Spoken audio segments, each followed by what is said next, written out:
Don't worry, I have nothing better to do. This is my night. Yep.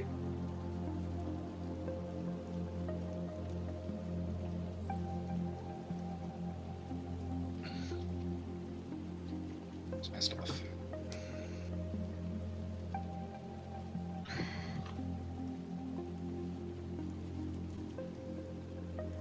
Surely these won't steer me wrong tonight, he said with a sinking feeling in his heart.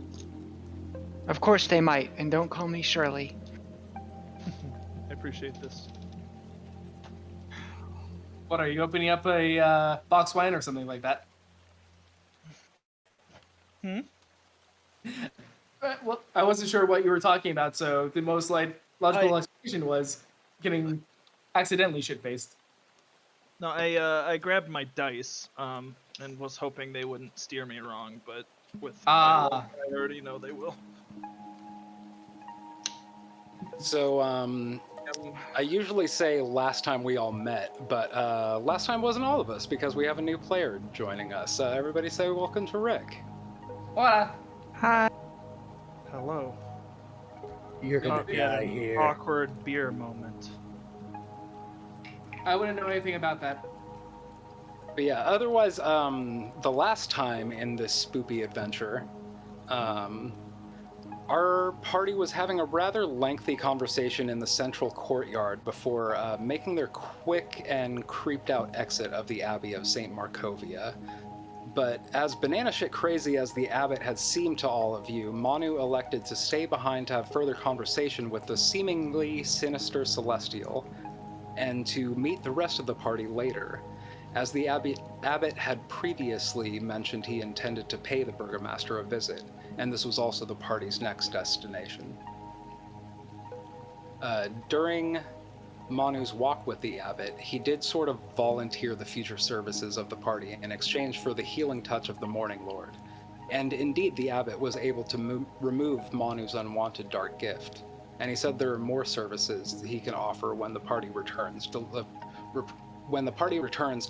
the dress he requires for Vasilka. I also failed last session. I made you continue rolling for your Manu for your affliction with the dream pastries, and the healing gift that the abbot gave you. You are no longer fixated on the orphan pies. Hey. The rest of the party acquainted themselves with their new companion as they made their way to dinner. The burgomaster, Dmitry Kreskov, welcomed his guest, insomuch as not actually inviting them in, but playing gracious host alongside his wife, Anna, nonetheless. Manu arrived with the abbot. The abbot was oppressively creepy in how he went about being unobtrusive during your meal. After which time he asked the Kreskovs for a private audience in their garden, a conversation that Tegan was able to surreptitiously spy on. The abbot was offering to resurrect their recently deceased son. The following morning, the Kreskov family seemed to be in rejuvenated spirits. Tegan gave Drutari a reading lesson before realizing that Storm was not just elsewhere doing her orc yoga, but seemed to be missing. A conversation with the Gatewatch and the found note from Stormy seemed to confirm this. Stormy gunned on and stormed out. Wishing to get this journey rolling without much further delay, the party departed Kresks, heading back east, deciding to make their way next to the ruined mansion of Argynvostholt. By the way, back at the... Are we supposed to have some sort of recording there on here as well? I forgot to make them join. That is an excellent point. My brain No worries. last like month, to be honest. I didn't want to get too far ahead before... Yeah. Is it a bear? I always thought it was a little heart. Heart? Now recording. Yes, I can see it. Yeah, that just reads to me as a bear. So I was seeing the it looks nose like as a the bear or a mouth. hedgehog or something in front of a microphone. Yeah. Yeah, I was seeing the nose as the mouth, and then the eyes, and then that is part of the heart. Oh, the ears is it? Like the two. Gotcha. Okay, okay. I can see guess where I that comes see from. it. It looks like a happy little heart. As opposed to a very concerned bear. There's just And then the backup one actually just looks pissed. Yeah, that's the that's it's the angry at evil the twin, Giark, which I think is just Craig spelled backwards. They're just angry at being the B team. Guess so. Sorry, the BB team, the backup bear team. So I don't know. Do you want to say the last time on No, Hype? it was in the recording already that I put up on Okay. YouTube. I feel like the audio only are just like backup in case OBS takes a shit or something. Fair enough. And also if anybody prefers to listen to it not on YouTube. Fair enough. Here, let me just get set up over here. There we go. Incidentally, I keep running out of storage space on my Google Drives and stuff. And I like looked into like podcast hosting and just putting it out as a podcast, not expecting an audience, just for the convenience of being able to like listen to it that way. And I couldn't figure it out. So yeah, maybe at some point in the future there will be a podcast version, but that's low priority for me. Fair enough. But yeah, anyways, y'all are on the Old Svalich Road. You're heading towards Argynvostholt. You are no longer in possession of the written invitation that you received to Castle Ravenloft that ensured safe passage on your journey there. However, even without this paper, it's not just like some magical, hall pass. You are not having to roll for random encounters. So unless there's some in-character conversation or actions that you need or want to happen, you arrive at Argynvostholt. I have a question for you first. The person that handed us the note, the mongrel folk who works for Strahd. It'd be Cirrus Bellevue. Okay. When was he going to set out to return himself to the castle? Because he's walking there too, correct? You had spent the night at the burgomaster's home. The evening of the day that he started walking. So he's got Okay, so he's ahead of nearly us. 24 hours ahead of you, yeah. Okay, because I would have thought maybe we could set up some basic roadway chicanery to slow him down if he had been behind us, in order to help buy us more time without Strahd being pissed. Because, like, hey, if he hasn't gotten back yet, then of course these people shouldn't be here yet. But That being said, he did have a whole mess of things going on with his whole person, right? Like, he had a duck foot has one leg. He had, I think, a human foot. Like, he can't be the fastest runner out there. We could probably even just catch him right now. I would have hobble pretty quick, but yeah, definitely a distinct gait. I would have wanted to lay stuff down in his path that would have had some deniability to it. Just outright catching up to him and waylaying his butt. Beating him up. Does not have the same Get over here. deniability. Yeah. we still could try, I guess. Just like try to go over, get him as drunk as possible, get him to pass out, and go, oh no, shocker, he fell down a hole for some reason. I don't know why. Wake up, get drunk, pass out, and then we do it all again. Yep. Irish drinking song. My favorite Irish drinking song. Anyway,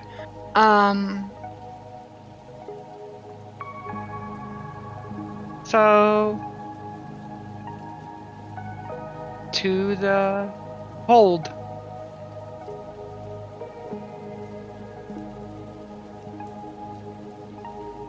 Did I get muted? No, you're fine. Oh, I heard you. To the hold. Getting you there. I'm good with that as well. Yeah. By the way, is it up on tabletop yet? Not yet. Oh, it's flash. Okay, cool. I'm having issues with my mouse where both my right and left clicks, it's like I have to do them multiple times before it actually clicks. What brand? Is it SteelSeries or Logitech? No, I got a Razer mouse. Similar issue. You might benefit from / have to load up their those 3 companies and a couple of others that make specifically gear for gamers have their own Razer software. Synapse. Yeah, their own I software have Synapse hubs. installed, and it works like trash, to be honest. Yeah, but Yeah. you might end up having to figure out its I have a settings in Razer order to mouse get. too, and yeah. I have figured out the settings and like custom the lighting and stuff, but like yeah, the software does work like trash, in my opinion. Maybe like I feel like my computer's not fucked up. It's like still under a couple years old, and like it just is working like trash. For an expensive mouse, it's working like trash. My brand new. I've had this. The first time I was listening to a game on it was with the first session of Steven's vampire game. And as of last weekend, I left it on its charger and actually turned on over the whole night without thinking about it. And because the charger's on the left side, the entire left side audio is burnt out, and it's just pumping all of the audio to just my right ear. Which technology.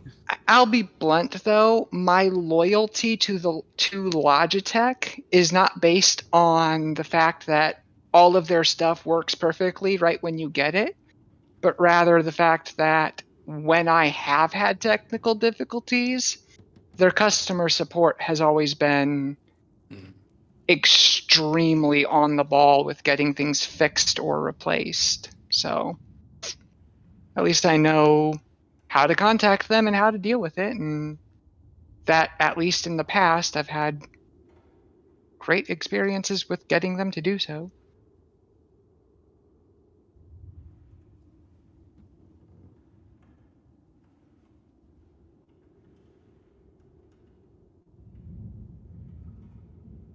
Anyways, sorry. I'm still on the splash page. High above the god damn, every single thing I'm forgetting. Jesus. And there's no other active scene. Otherwise, I would have shut up sooner. And if you believe that, It's all good. That's a really cool You picture believe in the that you Discord. don't know Brooke well enough. What? What? I said didn't. if you believe that, you don't know Brooke well enough. Right?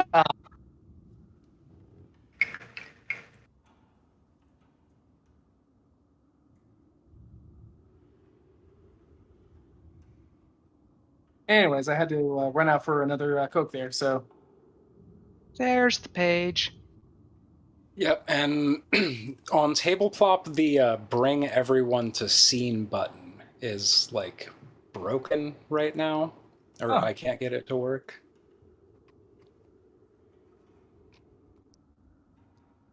Is there a way for us? It's always manually- been one of the buggier features.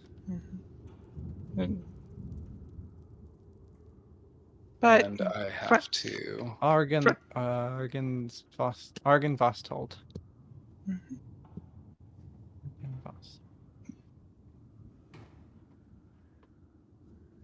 Oh hell yeah, that place is huge. Oh, there we go. So I keep. Wait, no, that's my other character. Never mind.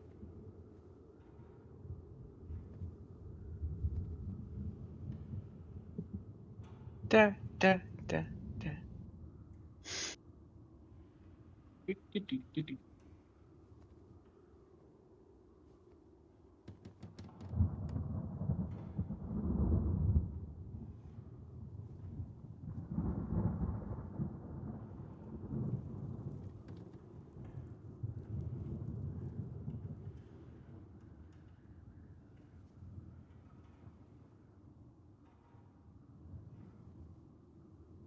Okay. Everybody in, yeah? Yep. Looks like we're all here. So, you are passing through the Old Svalich Woods. You have the rough directions. You pass the Raven River crossroads. You pass the Luna River crossroads. You take an unnamed road north and a fork. You take the right fork, and you arrive where high above the river valley juts a quiet promontory upon which looms a, I'm not sure how to pronounce this word, sepulchral mansion. Its turrets capped with fairy tale cones, its towers lined with sculpted battlements. A third of the structure has collapsed, as has part of the roof, but the rest appears to be intact. A dark octagonal tower rises above the surrounding architecture. Out of the fog comes a distant peal of thunder, quickly accompanied by the howling wolves in the distance in the woods below. But the house stands silent, seeming like the fossilized remains of some long-dead thing smote upon the mountainside.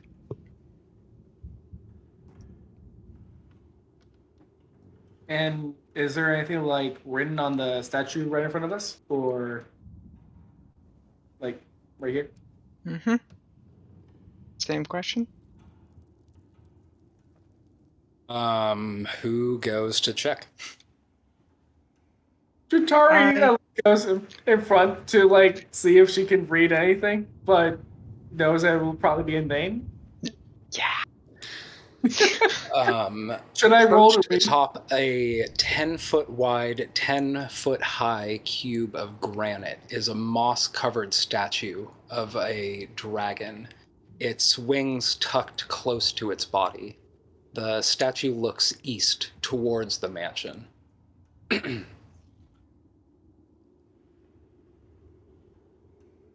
Again, any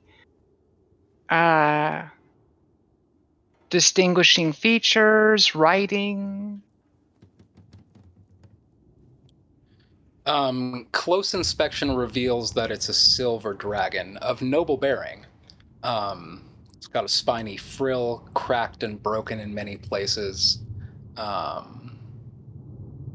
It's only like a 10-foot tall statue, but it looks more imposing on top of a 10-foot high block of granite. There does not seem to be a plaque or engraved or chiseled in any sort of writing. And then Jutari kind of turns to Manu and Deegan, basically saying to the effect of, does this dragon mean anything to you two, or is this as confusing as it is to me? Or is... Actually, no, never mind. Yeah, just the first line. I mean, didn't we find out when talking to the Order of the Feather and Wizard of Wines people were the Mardikovs, correct? Or am I mixing up whose name is whose? It's not like one and the same, but yes, all of the Mardikovs are The Wizards of Order the of the Wines. Feather. Yeah, and also they are the Wizards of the Wines. Yeah. I think it was Casimir who mentioned Argynvostholt though, because that was where his people were. His people were. Oh wait, was Casimir the Dusk Elf that's from the Correct. village that's now a swamp that the saga lives in? But yeah, someone mentioned to us that this was once was the ruins left behind by an order of holy warriors who more or less worked with / for a dragon. Yeah, But I forget how much of that was stuff we were outright told and stuff that we inferred. I think it used to be the Dusk Elves that worked with the Silver Dragon, but then Strahd killed it. So this might be Strahd's doing as well then. The damage probably. And actually, on that note, Agatha, can we see all the whatever this is over here? Is this anything or just outline? Over where? Are you talking about the, I guess the south end of the mansion? Yeah, the like where it looks to might have been like a shed, like where the like stables or something like that. No, it just looks like this once was a larger mansion, like mirror imaged, and a good portion of the right-hand side of it is just crumbled away. Food's outside. Oh, I'm specifically talking about like where the road is connecting to it, not the ornaments above. I just meant where the road leads into it. Since this is the only Yeah, if you walk down there, you could surmise that might have been like a stable or a barn or some sort of outbuilding. Okay. It is ruins and debris, essentially. You could suss out that, yeah, there was some sort of less stately sort of outbuilding there at one point. Sussing out what it was for, I mean, you could make a check if you really wanted to. Okay. What check would you like? Yum yum yum yum yum yum. Thank you, baby ma. I will say, Jesus.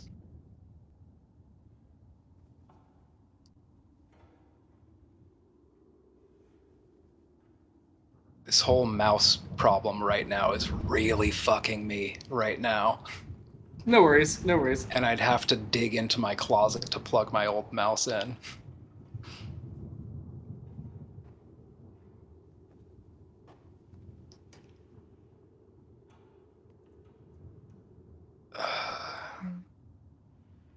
But yeah, probably an investigation check, sorry. No worries. Perfect. The one that I'm actually negative in. I too. Yeah, you know what that shit is. Yep. Fair enough. Maybe 3 little pigs were in there at one point, and their house done got blown down. Sorry, y'all. Looks just like a whole bunch of rubble and wood. What can I say? This is not my expertise. So, but that being said, I feel like this could be, bias on my part, but in the past, going through the front door. Yeah. I'm gonna switch out the glamour of my clothing to switch it back to the fuck Strahd. Oh, back to okay. I had changed it away from that when we went to the Abbey. Gotcha. For some reason, I thought you were still wearing it. But okay. Anyways. Because they started saying things that were kind of... The mongrel folk that we met at the front door were saying things kind of neutralish about the abbot's relationship with Strahd. So I changed it before we actually met the abbot himself. Gotcha. If I recall correctly. But yeah. Anyway, so yeah, I'll switch it back to that. And then I'll approach the doors slowly and quietly so that I can be trying to pick up if there's any movement past it with the bat ears. Yeah, listening in, it has kind of like, I don't know what you would call it, like the room temperature, or whatever. It's like, seems like an unoccupied, kind of wide open room, through that front door. Okay. Like a foyer kind of thing? Yeah, probably like a big entrance chamber. Just seems like a overly large cathedral-like room beyond the main door. You're not really hearing scuttering or the like from in there. That's kind of strange. Yeah. Is there anything like a door knocker or anything along those lines? The flagstone steps, flanked by stone railings, climb to a landing in front of a pair of tall wooden doors with rusted iron bands and knockers shaped like small dragons. Carved into the lintel above the entrance is the word Argynvostholt. Tegan, are you, or I think Dratari said maybe that both of you are walking up to the front door? Who's all walking up? I was kind of exploring down here first, but yeah, I can be... I'm just trying doors at this point. Yeah. I'll signal at someone else, like do the hand motion for someone stronger than I to move the knockers, since they'll be able to make more sound. And Before realizing that happens, and when realizing you get to the front door, make a dexterity saving throw. All right. Wait. Just Tegan. Okay. Tegan. Dex.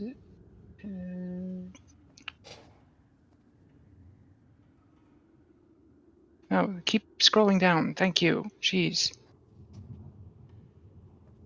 Yeah, that's a no. A 7 will not pass anything. Was it 7 last time or was it 9 last time that you kept getting?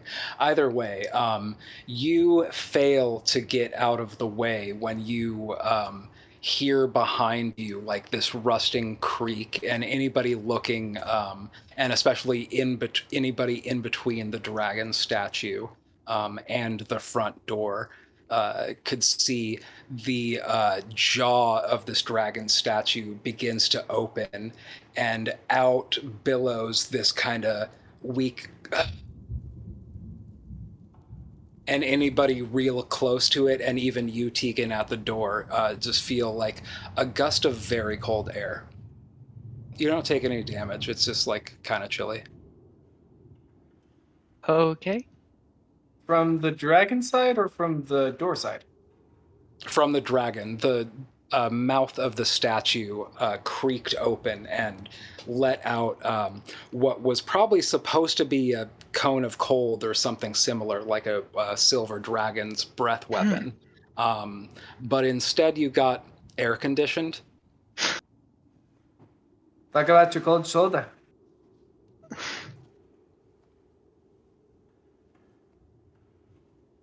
Boo. welcome. Anyways, so I guess that was the only booby trap to be worried about. An old mangled contraption. I doubt that. I'm going to Yeah, go bold ahead of and you to say only. yeah. At that point, I'm going to like check out and around the door as much as possible in order to try and figure out if, like, especially the door knockers are trapped or anything. But yeah. Yeah, you can make an investigation check. Can I? Can I really? We'll see if the dice agree. They do Can you- not. They do not agree at all. I cannot make that check. I can't. That's Yeah, insight, you not- notice that it says Argynvostholt over the door. You see the knockers are like quite well sculpted. And I think you're getting distracted about, some sort of emotional feeling about seeing this opulence in decay. But you do notice that the doors are unlocked.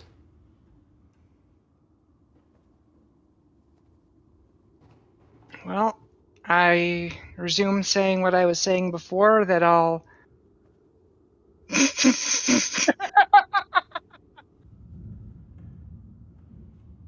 Thank you. And Eddie. Thank you. I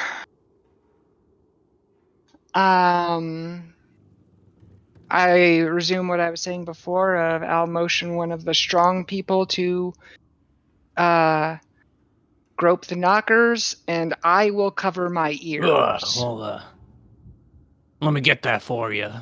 And do I have to roll for it, or can I just slam a jam it? Yeah, they're not like overly heavy. They're just, like door knockers.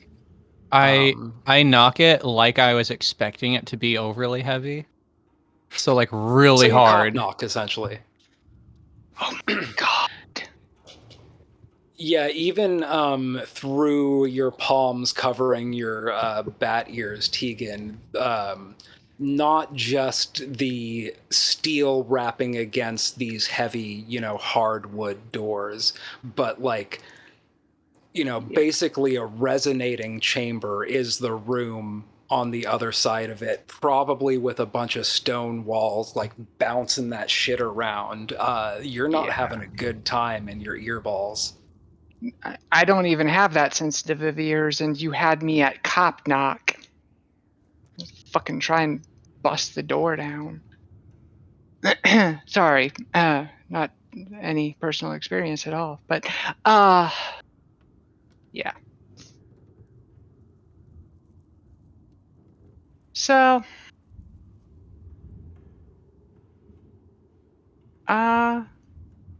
okay. So shall we go in, or is anyone actually like approaching the door or anything? I mean, Like, can we hear anyone coming up? After No, you do not hear anybody approaching the door. Well, hey, let us in. You gonna leave us waiting? We were invited. you're mute now, Steven. I have a question for Agatha about my Mhm. ears.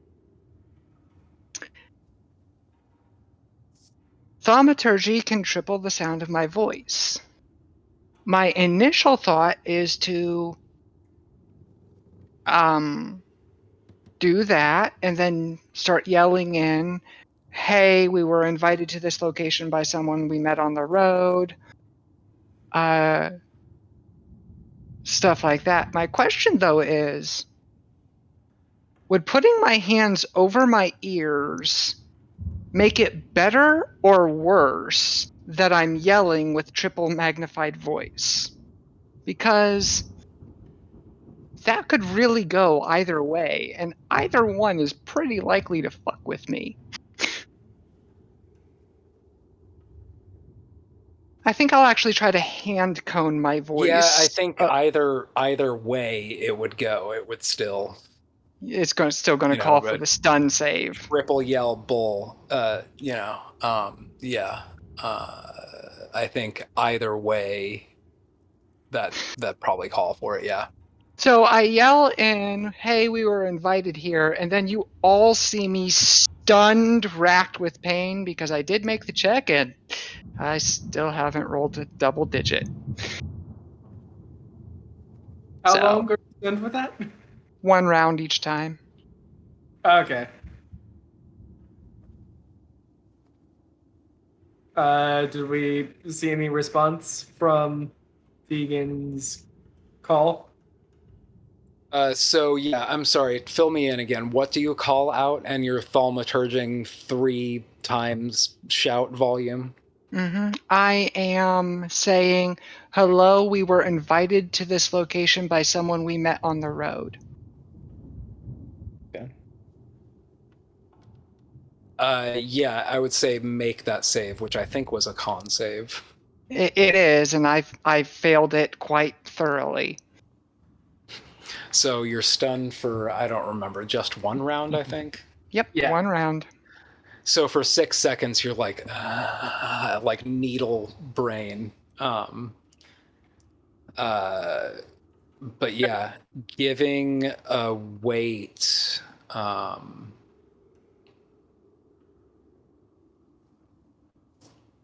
And then afterwards, It doesn't seem like anybody's coming to the door. and then after seeing Tegan wrapped in pain, just pointing out the fact that if you need me to next time, Tegan, just cover your ears and I can use thaumaturgy myself. That way you don't have to get stunned every time that you want to call out to anyone. Not paying attention to that conversation, I'm gonna go ahead and slam the door a bunch more times.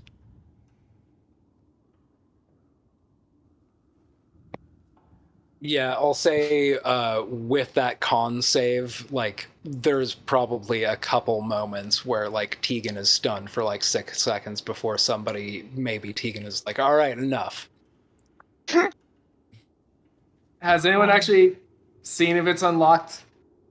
I know the answer, and Tegan did notice it was unlocked. Yeah, I just didn't want to walk With in. that check, that was one of the only things she did notice.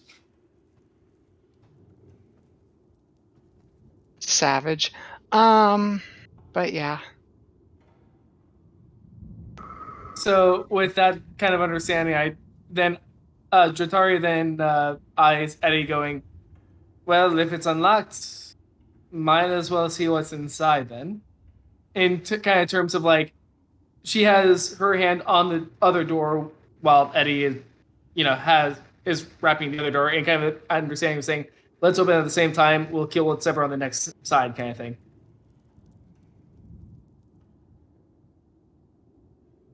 Well, we shouldn't have to kill anything. We were invited.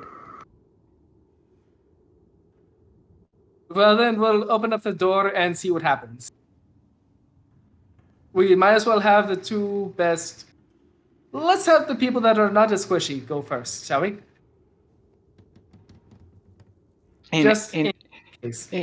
In absence of a rogue, the person whose job it is to find the traps is the person with the most HP. Indeed. Is that good with you, Eddie? Yeah, I'm not much afraid of no traps. If you call being 13 stories up in the air in front of a flaming hoop, anything after that seems like I go ahead and open the. You keep cutting in and out there, Scout. Oh, really? Let me check. But I think I got the gist of you just open the door, right? Yeah. Yeah, I opened the door. Stuntman Eddie, you Am I still cutting crack in and open out this as door. I'm talking right now? You're good. No, you're fine. No. Okay, interesting. Yeah, as Stuntman Eddie cracks open this door, this room feels like a king's tomb. A grand staircase leads up to stone balconies held aloft by stone pillars and arches.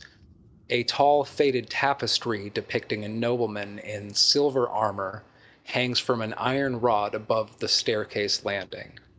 6 sets of double doors lead from this foyer. Along the walls, displayed on marble pedestals, are 3 alabaster busts of handsome men. A 4th bust and its pedestal have been knocked over, and their shattered remains lie strewn across the mosaic floor. 2 chandeliers of wrought iron hang from the ceiling like monstrous black spiders.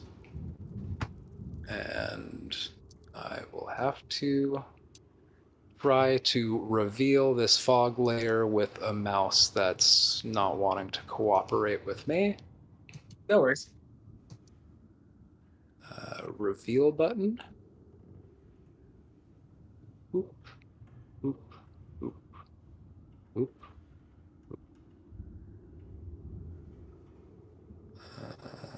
There. There. There. There. There. Aha! There we go.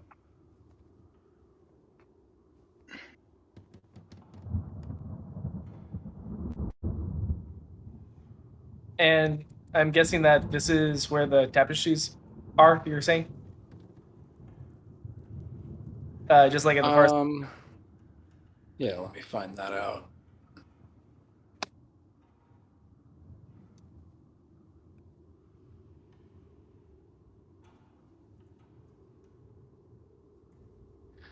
Yeah, I would say, where's my tabletop window? It's here is, come on, double click. There is where the tapestry was at the landing. This is kind of like a single staircase that goes up, and then there's a flat landing, and then 2 staircases that go up, like half a floor staircase, little landing. At this landing is where that tapestry is, and then the staircase splits into 2 directions that go up to the 2nd floor. Okay. Are any of these men someone any of us recognize? Kind of turning mostly to Mano and Tegan. I mean, you could make a history check, but I'd say, like, there's no fucking way. Like, you'd have information of, like... I mean, if you want me to, I can do a history check just to see for the funnies. Do they happen to resemble anybody that we've met? Oh yeah, with the whole soul swapping thing. Yeah, you can make an investigation check. 10. Yeah, no, this doesn't resemble any historical figures you know of. All right.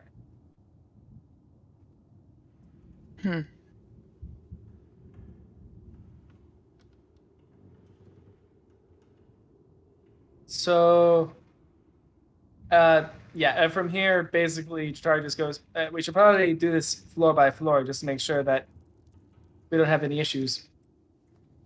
Shall we continue with the north floor? Because I think I saw a trail leading to that area as well. Yeah, it's just confusing. Like, we met that guy and he was like, come here, and nobody's here. Yeah. Well, let's explore. I mean, obviously, this ruin, well, this castle is now in a bit of ruin, I should say. Especially with something happening to one of the not mannequins, to one of the busts. Maybe some sort of dispute happened between everyone? Maybe. I don't know. Well, let's go try to find someone to find out. Okay, And you get that door, and I'll get this door. Oh, are those 2 doors? Okay, I didn't see that as a door. All right. Hold on. I am going to choose Dratari to give guidance to, just in case there's anything around these doors and whatnot. So the 2 of you, Dratari and Manu, are choosing these 2 doors to the north? And actually, on top of that, since you mentioned that, I think I have that as a cantrip as well. Yes, and in light of Tegan giving guidance to me, I also give guidance to Manu. Just like, pat on the back, hey, yes, just let's do this together, kind of thing. The 2 holy peoples, I guess. And on my 3, 1, 2, 3, and then Ah. the door. Yes. And then just Nice. fly over the door. That's true.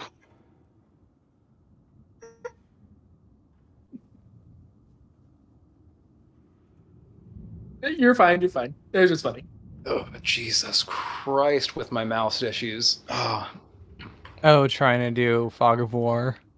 Oh, gotcha. it's really hard when your mouse like doesn't want to like listen when you're clicking. Like, okay.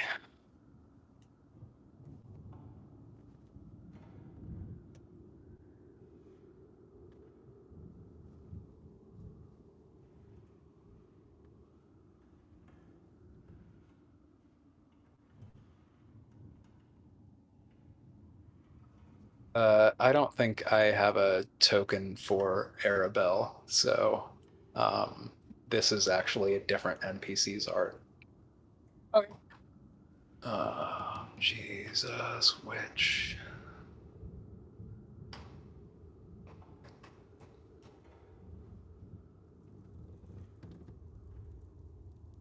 Okay, so,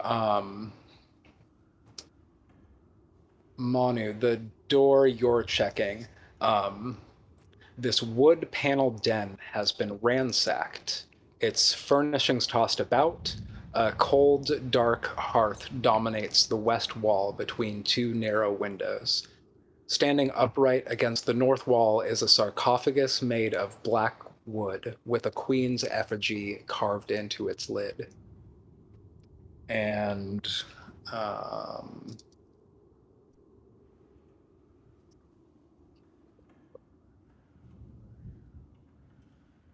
this click stuff is really making all of this very difficult. Dortari, this room, 5 barrels lie in wooden braces along the walls of this dark, moldy storage room.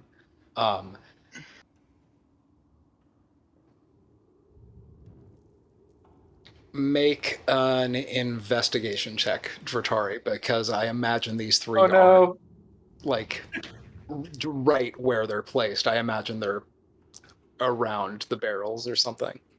Heart of the cards. 10. That's plenty enough, because all you have to do is like walk deep enough, and you see. Yeah, I made a stealth Well, check. you see a little girl. It looks to be about 7, like very light skin, Vistani features, raven black hair. And also, Rick, you could describe to us what else they see. First things first, as soon as the door opens, you hear a voice say, "Merda, what the fuck is it now? Out of the frying pan into the fire," as they say. Who goes there?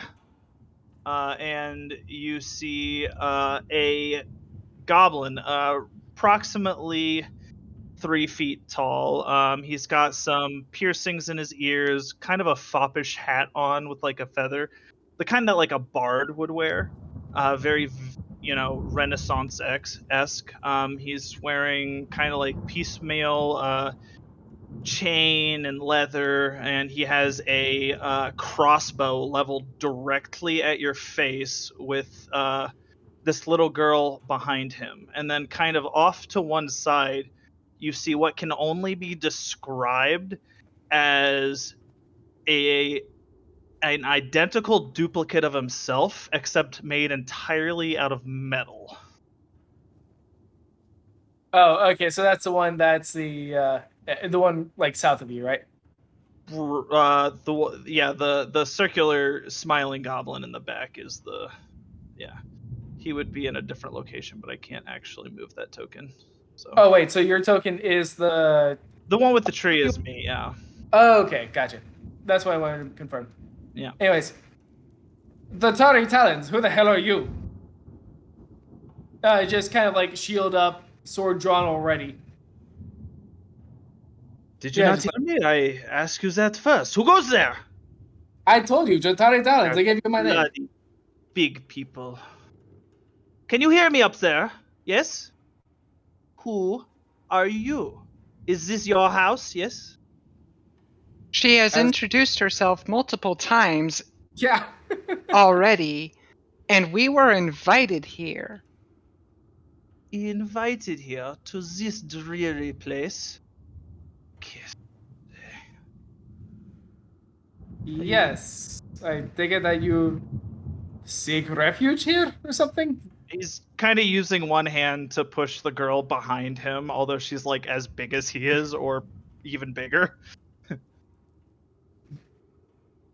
We were attacked on our way to the camp. I took refuge here. I had very little choice, but this place is not not what it seems.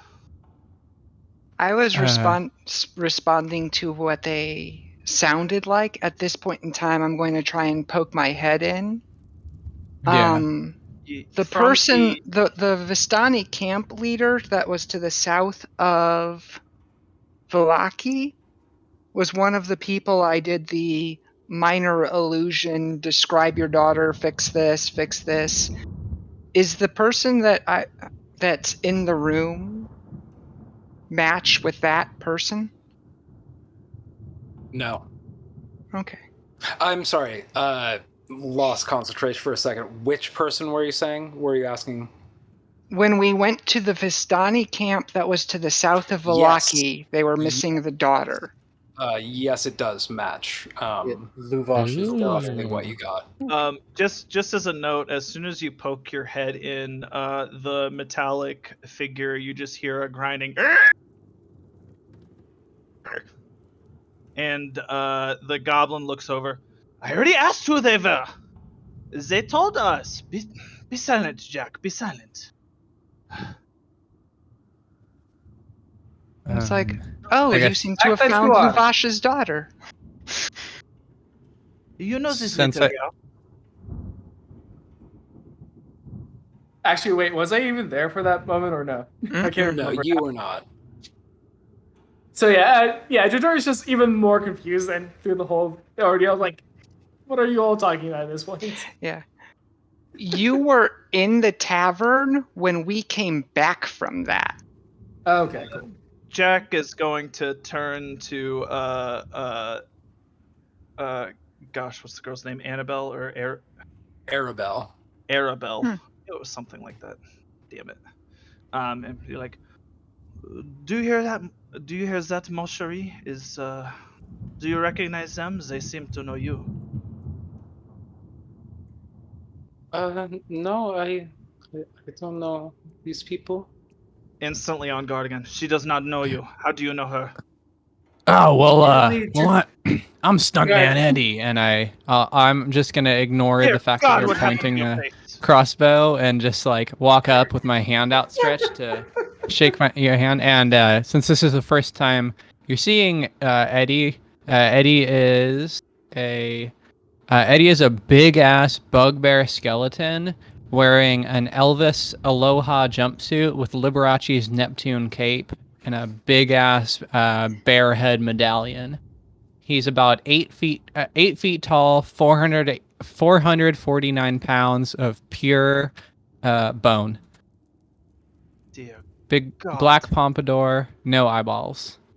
Your visage is terrifying, but your style is quite frankly magnificent. Yeah, I like to give him the old razzle dazzle. Anyway, put her there. Well, if you are friendly, I've broken bread with stranger beings, if I do say so myself. He has to reach like way up. And yeah, at that point, Jatari starts like kind of feeling to start putting her sword away, like thinking like, okay, are we done here? And actually, are we now starting to do like character descriptions here? Because okay, yeah, I guess for the quick version of it, yeah, But Jatari. Jack has never seen any of y'all. Mm-hmm. I figure. So yeah, Jatari, who already barged through the door, but finally giving herself a bit of ease, kind of reveals herself to be a let's just say 5'10" to let's just say 5'10", purplish tiefling with dark purple hair, but with a bit of a shine in her eye that kind of glows. You're not sure if it's going to be like it's not sure if it's like white or reddish hue, but for whatever reason, most of her attire is either brilliant white, gold, or for whatever reason, this weird green, including a emblem on her chest that, for some reason, like shows a frog of sorts, as far as you can tell, including on her shield. I have an image that is close enough to my expectation of what he looks like, and I just posted in the in-game handouts and text chat. Gotcha. Wait, Got Close enough anyway. Momo? In Discord. In the in-game handouts and text. Mm-hmm. It's a portrait. Ah, yeah. gotcha. Close enough anyway. Yeah. Some minor piercings. He's got rather than like the soul patch, he's got like a neatly trimmed goatee. And the hair slicked back and underneath his somewhat foppish hat. He reintroduces himself now that he is certain that you're not a threat to himself, or more importantly, the little girl behind him. Very well, if we are going to be allies, I must introduce myself properly. I am Jacques B. Nimble. I am a artificer knight of the Draconi Empire. I do not know where I do not know precisely where I am, but I intend to get home at some point. Join This the club. is my comrade, also Jacques B. Nimble. I am not sure who made who, but we will find out eventually. The other Jack just merely looks at you and goes, And then immediately, I think the noise you're making, somewhere in the middle of it, Discord is deciding to discard that data. Mm-hmm. Yeah, no, my mic That is peaks out really background noise easily. for sure. My mic peaks out really easily, and it's probably for the best. So just imagine it cutting out and continuing as you see fit. and then immediately, Your Jatari, companion makes a noise that Discord is like, you don't want people to hear that, right? Yep, pretty much. Yeah. of course. Discord's like, here, let us save your ears and all the trouble that it will cause. Yeah. So yeah, But the thing is, Jack seems to perfectly understand whatever noise this is. Whether it's all in his head or whether it's actual language, who knows? and yeah, on that one, like, so Jatari still has her shield up and ready just in case, but yeah, her sword's back in her sheath, kind of thing. And Yeah, but by this point, he's lowered his crossbow. He's, oddly enough, the super friendly skeleton was what did it for him. I know, right? And then yeah, just kind of like reaching out to like hands and greetings kind of thing for a handshake, and then turns to the girl and go, So are you Jack Flash? Jacques Flash? Jock Flash? Yes. Well, you're Jack be nimble, Jack be quick. So, Jacques Flash. I am Jacques B. Nimble. This is also Jacques B. Nimble. What was unclear about this? Well, I'm asking her name. What is her name? Literally, Jatari is the only one that does not know who she is. The girl, he'll step Yeah, aside yeah, so the that girl. Arabelle can come forward and introduce herself. You were looking right at me. I thought you were talking to me. Oh, sorry. Yeah, yeah. It's just like, so you're Jack be nimble, you're Jack be quick. So who is she? Also Jack B. Nimble. What is so difficult about this? Merda! Oh, I thought you said. Okay, sorry. That was me misunderstanding that. I thought one of you was Jack be nimble, Jack be quick. But Nope, okay, you're introduce Jack be them nimble. both as Jack B. Nimble. Both of them. Okay, I missed that. Thank you. Jack B. Nimble and also Jack B. Nimble. Okay. Mm-hmm. Sorry, confusion on my part. All right, so who is she? I'm Arabelle. My father is Luvash. I was just wandering out of camp and someone grabbed me and I don't know, I think that was at least a few days ago. Yes, that was Bluto. I sent him for a swim when I rescued you. He's probably still alive. He's a fisherman. Well, glad to make you all of your acquaintances. Kind of giving you a bit of a bow to everyone. But why are you here? Just trying to get out of anyone's eyes, or I was returning Arabelle to the encampment when I was running through the woods and I was attacked by some blights. I can hold my own as well as the next person, but alone, no, thank you.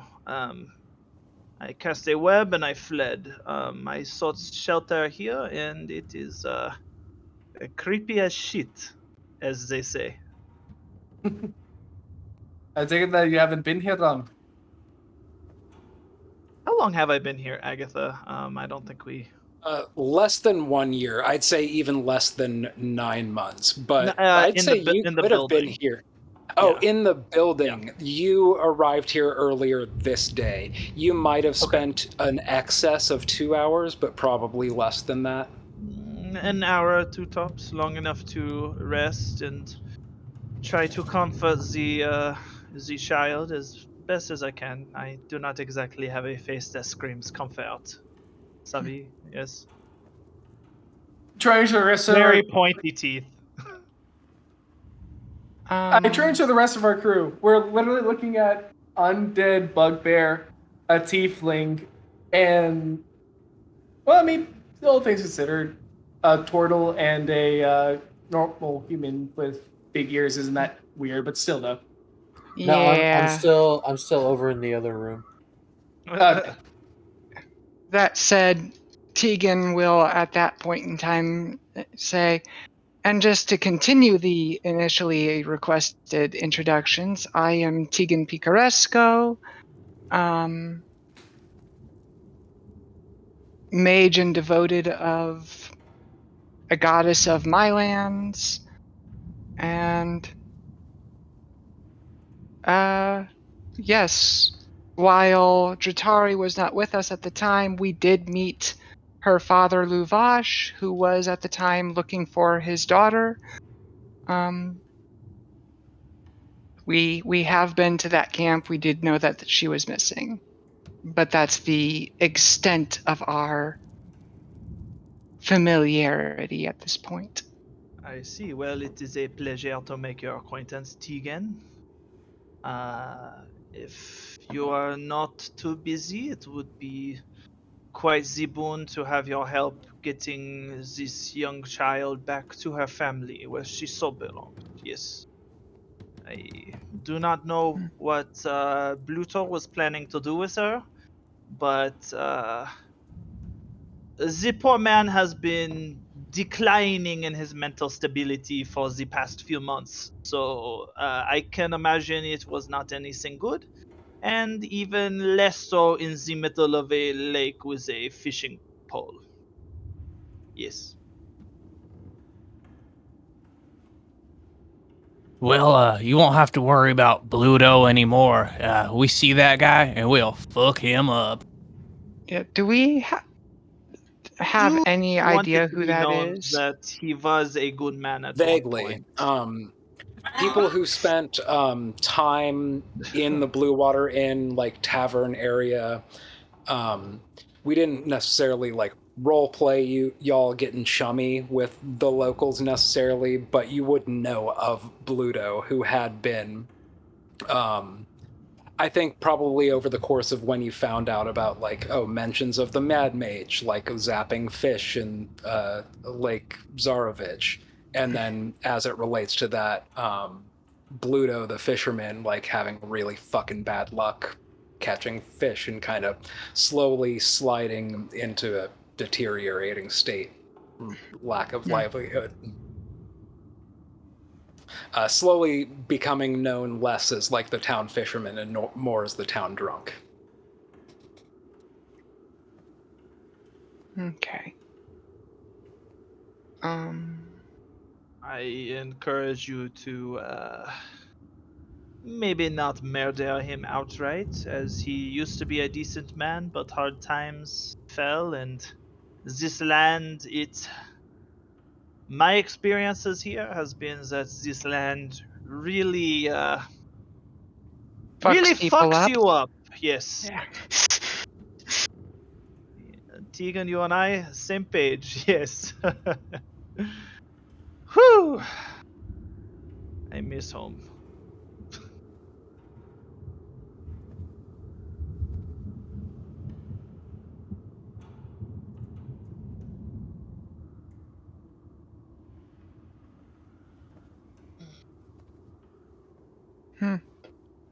So,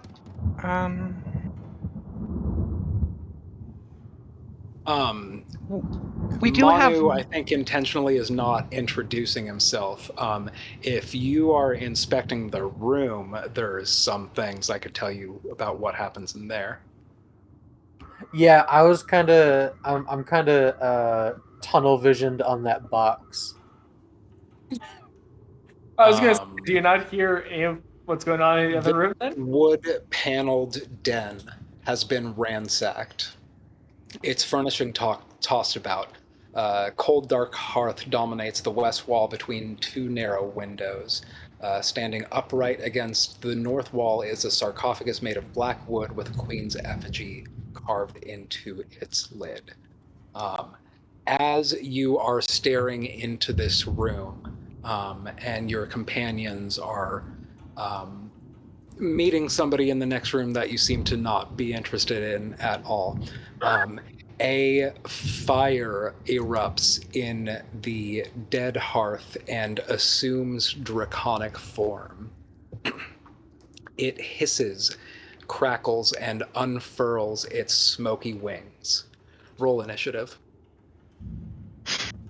Hell Did you say yeah. in the hearth or in the box? In the hearth. That would be. That looks Hell like the yeah. fire. That's correct. First combat in campaign, and I have 0 second level spells come at me. Expecting Wow. combat. Also, as a side note, do the rest of us need to do initiative as well, or is it just Manu? I'll say. Wait, hold on. I wasn't shouts listening for a out, second. What happened? All I did was walk in. Manu's not introducing himself to our new companion, and Getting in trouble. he instead. was investigating the room of the door that he was opening when Dratari and Manu were opening two doors at the same time. The room that Manu was looking into, fire erupted in the hearth and has assumed draconic form, and I have asked Manu to roll initiative.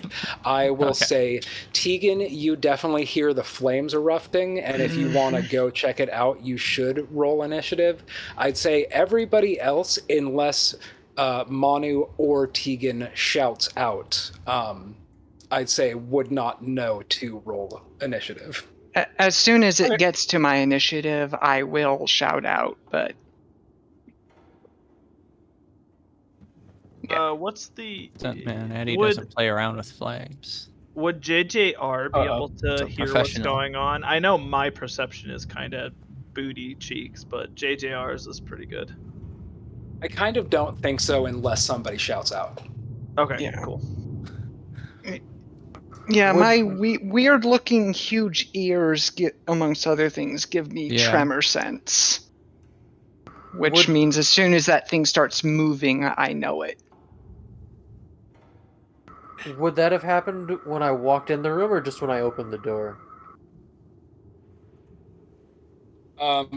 After several moments of staring into the door, I think that the majority of, the interactions and character introductions had already taken place. Were while this is happening, people in the next room are kind of still introducing themselves to each other.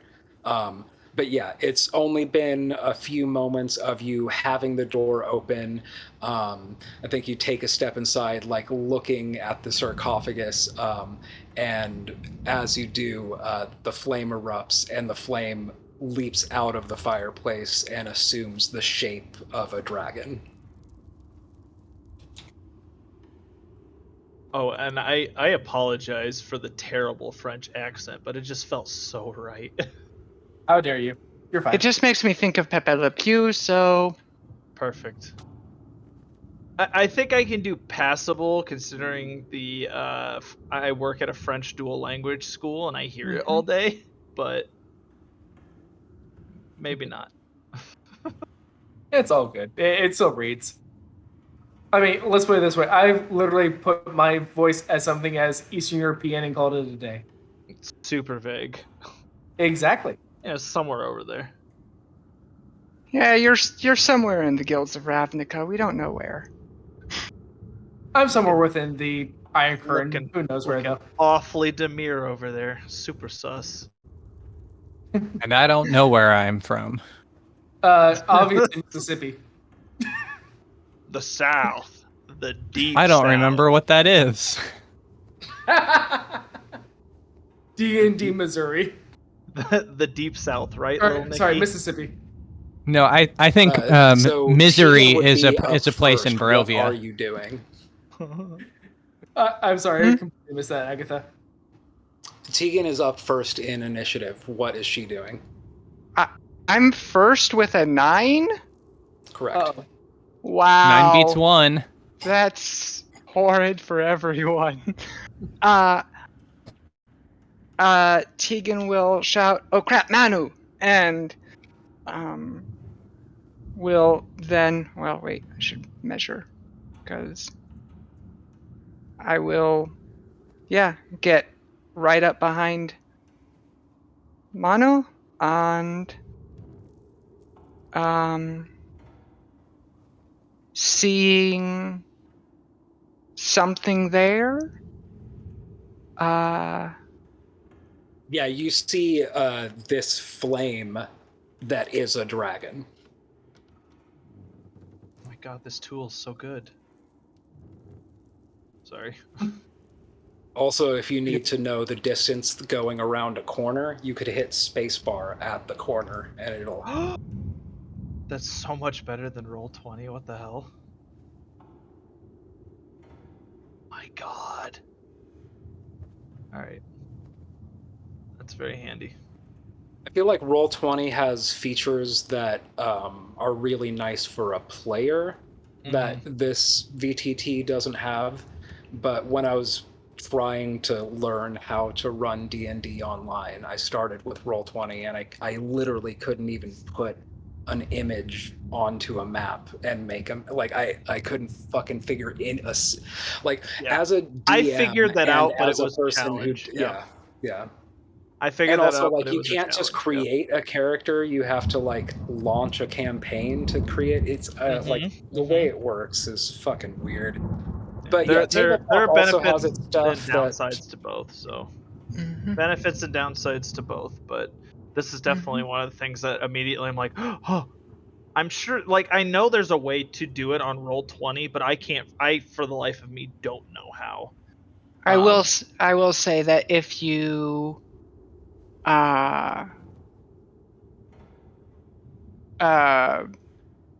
basically force it to accept the extension for better Roll20, and virtual tabletop enhancement suite, it gets you get a lot more features and it becomes a lot more easier to use, but that requires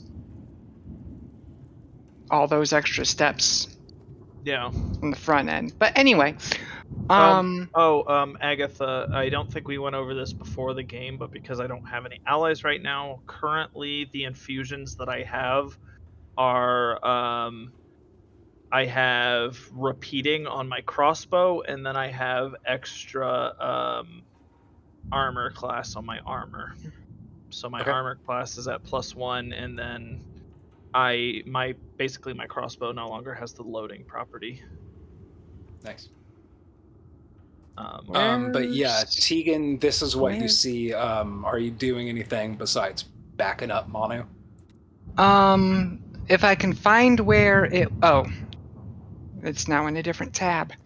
Okay.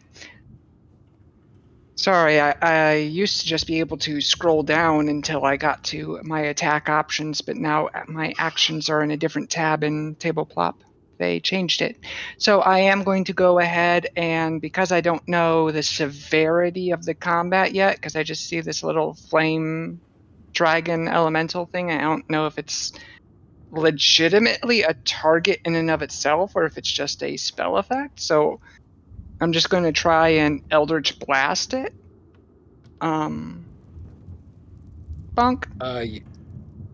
That first one misses, and the second missile also very heavily misses. So Yeah, you try to. I think it's just like awkward trying to peer like into a narrow doorway around like the shell of Manu and like get a couple blasts. Like, I got kill it with fire. It is fire, Yeah. and then you Yeah. just like fucking miss twice. Yeah, I had I rolled higher, I would have kind of asked if it had AC bump from cover, but since a 10 can't hit, would require dex of 0 and no other further armor. Yeah, moot point. So at this point, Are you doing anything else with your turn, Tegan? No, I don't want to bother with bardic inspiration right now. Manu, it would be your turn. All right. I'm going to just step in the room and I'm gonna cast Thunderwave at it. Well, that'll alert us if nothing else did. I was about to make that point. Yeah. So it's gotta make a Constitution save. It's a flat Where? 15. That passes. Let me scroll up. Dang it. But it still takes half damage, so it'll take 6 damage total. All right. Of what type of damage? Thunder. Okay. 6 total. This I think, Manu, you're the only one in there. You need to make a dexterity saving throw. And since Thunderwave makes a 300-foot Correct. audible boom, I actually rolled a double digit. Yay! I got a whopping total of 1 on that dexterity save. That sucks. How many? 1, 2, 3, 4. And I was going to say, Manu, you do have my guidance, which is at least a D4, but I don't think that's going to help you here. No, that's not for saving throws. That's Gotcha. Never mind. skill checks, right? Mhm. Yeah. You take 22 fire damage as you hitting this fire dragon with your thunder damage seems to just like maybe this thing only had a hit point or something, just like immediately snuff it out. And as it goes, it kind of snuffs out and then just like explodes out, like filling the entire room with fire, setting fire to the dry furnishings too. After that, I am quickly just going to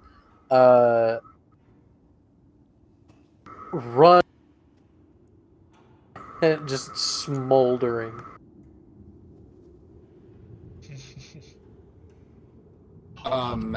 As you run back into the foyer, a great shadow with wings moves across the walls and disappear. You hear the soft bestial hiss in the darkness. And you hear a disembodied voice in the shadows where this shadow dragon form disappears in a corner, hissing as it addresses you. My knights have fallen into darkness. Save them if you can. Show them the light they have lost. And with that, the corner of the room where the shadow had disappeared, a small flame erupts and kind of blazes for a second and then dissipates.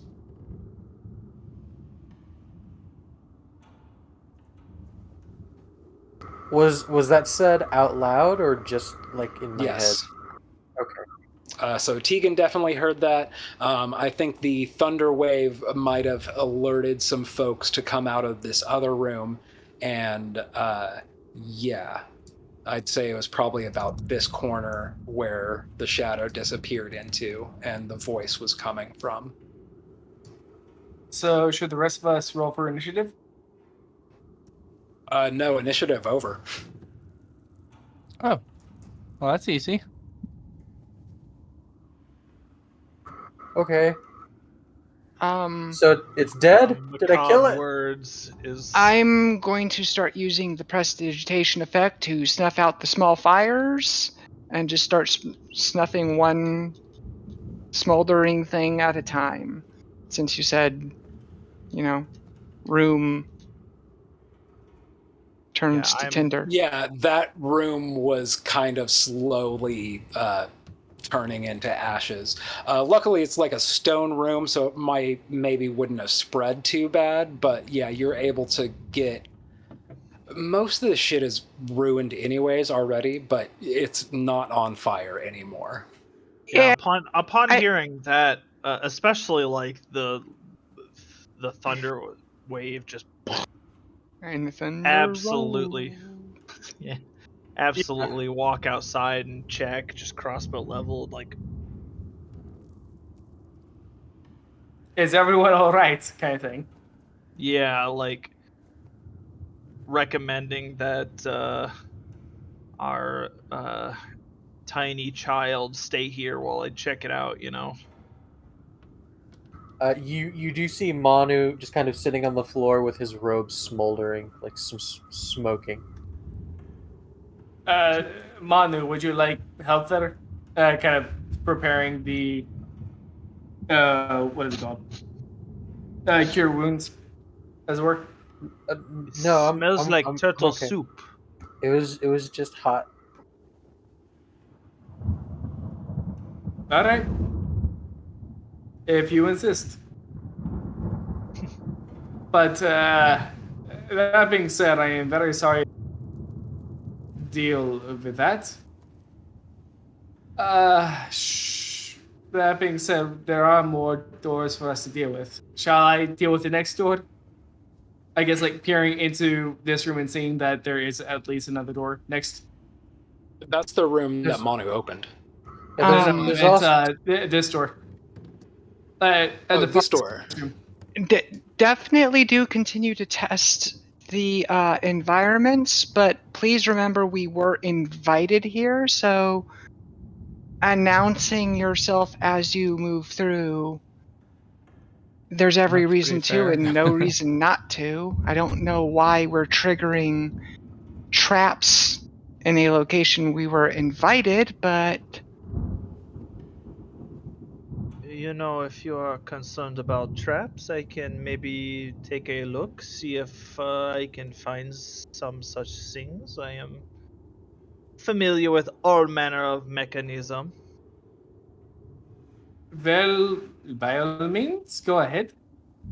Merely a suggestion, but if you wish to brute force it, who am I to stop you? I will enjoy the fireworks from a safe distance, yes? No, you misunderstood me, Jacques. I'm saying go ahead and see for traps. If you Yeah, you so can desire. make an investigation check if you want to check the door. Absolutely. Let's see how this goes. And on top of you checking the door, basically, I do what Tegan asked and just like, hello, this is, the company of which you asked us to come here in the first Eh, place. You're Kind of not thing. gonna believe this And shit. I will switch my guidance from It's a nat Dotari 20 for to. the first roll. But yeah, I will switch the guidance over to our new goblin friend. Yeah, I got a nat 20. That Jacques? doesn't happen very often. Oh, wait, you got a nat 20? It's an Oh, shit. Yeah, I unlocked, showed it too. untrapped Look. door. Yeah, just thank goodness it wasn't on something meaningful. Right? Sorry. Yeah, this is an unlocked, You're shady. untrapped door. Do not I'd worry, also- it's safe. I still step back to a safe distance just in case I'm wrong. Yeah. It is safe. Thank you, Jacques. Thank you, Of Jacques. course. And I also immediately, want to Jatari check just out opens the- the door. What is Steven saying? Sorry, yeah, yeah. You said that this was a You're cutting out, A bud. sarcophagus? Yeah, you're cutting out a lot. Yeah, it's was a standing upright sarcophagus made of black wood. I'm not sure what a queen's effigy carved into its lid means. It means The it's face like of a a queen. yeah. It's a carve. Effigy is when it's popping out. It's like a painting, but 3D. Essentially, it's the queen's version of her seal. Like, But this yeah, is- as Jack is discovering that this door is unlocked and untrapped, Manu is opening this sarcophagus. You find that it's kind of goth chic. It is a sarcophagus, like a coffin that somebody has converted into a wine cabinet. It's got several shelves installed. It looks like some wood to, with the slots to turn your wine glass upside down and hang them in there from the stem. And some sideways racks to, store your wine properly. But only shattered wine glasses and decanters are now to be found on the shelves. And that's in that room? No, in the room you're all currently in. Okay. That room, you've discovered the door is unlocked and untrapped. Nobody said they opened the door yet. Okay. Oh, no, and I was gonna- saying that in tandem with Manu checking this lab. But yeah, as soon as Jacques said that I was saying, okay, Jatari basically opens the door and bolts at least through right here. If I can, I'm gonna snag up one of the crystalline decanters, casually cast a mending on it, and then Okay. I was about to put it say they're away. super broken, but yeah, sure. Yeah, just cast mending and then put it away. This will come in handy, yes. I mean, mending takes a minute.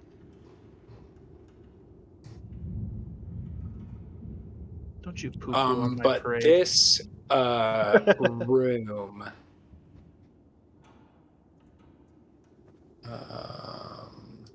That is, yes. Tattered velvet grapes cover the tall, slender windows that encircle this parlor. The furnishings are covered with dust and cobwebs and lie in disarray. A damaged brass chandelier hangs from the ceiling, which is covered with a faded mural that depicts metallic dragons and colorful birds flying beneath white clouds. Yeah,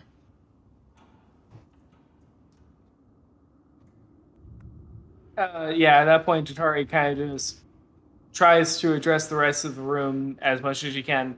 Does anyone recognize these symbols? The dragon, the dove, the birds, anything? Am I able to make a history check in the knowledge I've gathered since being here, or any other sort of check to try and identify these? Yeah, you can make a history check. Cool. For me, that is a +7. 17 total. Okay, with the 17 and the amount of time you've spent here, and you're definitely not like a Tegan, like you're trying to get all the lore that you can. But you have learned some things.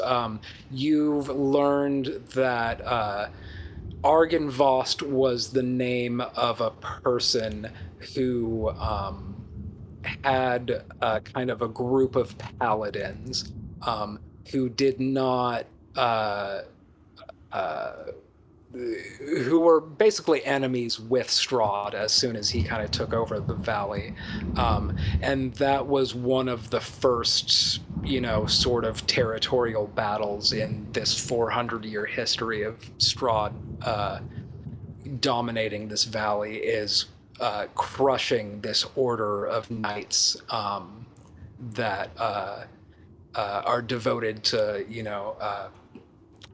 draconic teachings and justice. And so yes, of Argynvost and like a lot of the iconography and the dragon shit and the stuff around here. You're like, oh, this must be Argynvostholt, which is weird because there's a whole ass river in between this place and the Vistani camp you were trying to get to. It seems like the needle blights you were fleeing from directed you way the fuck out of your path.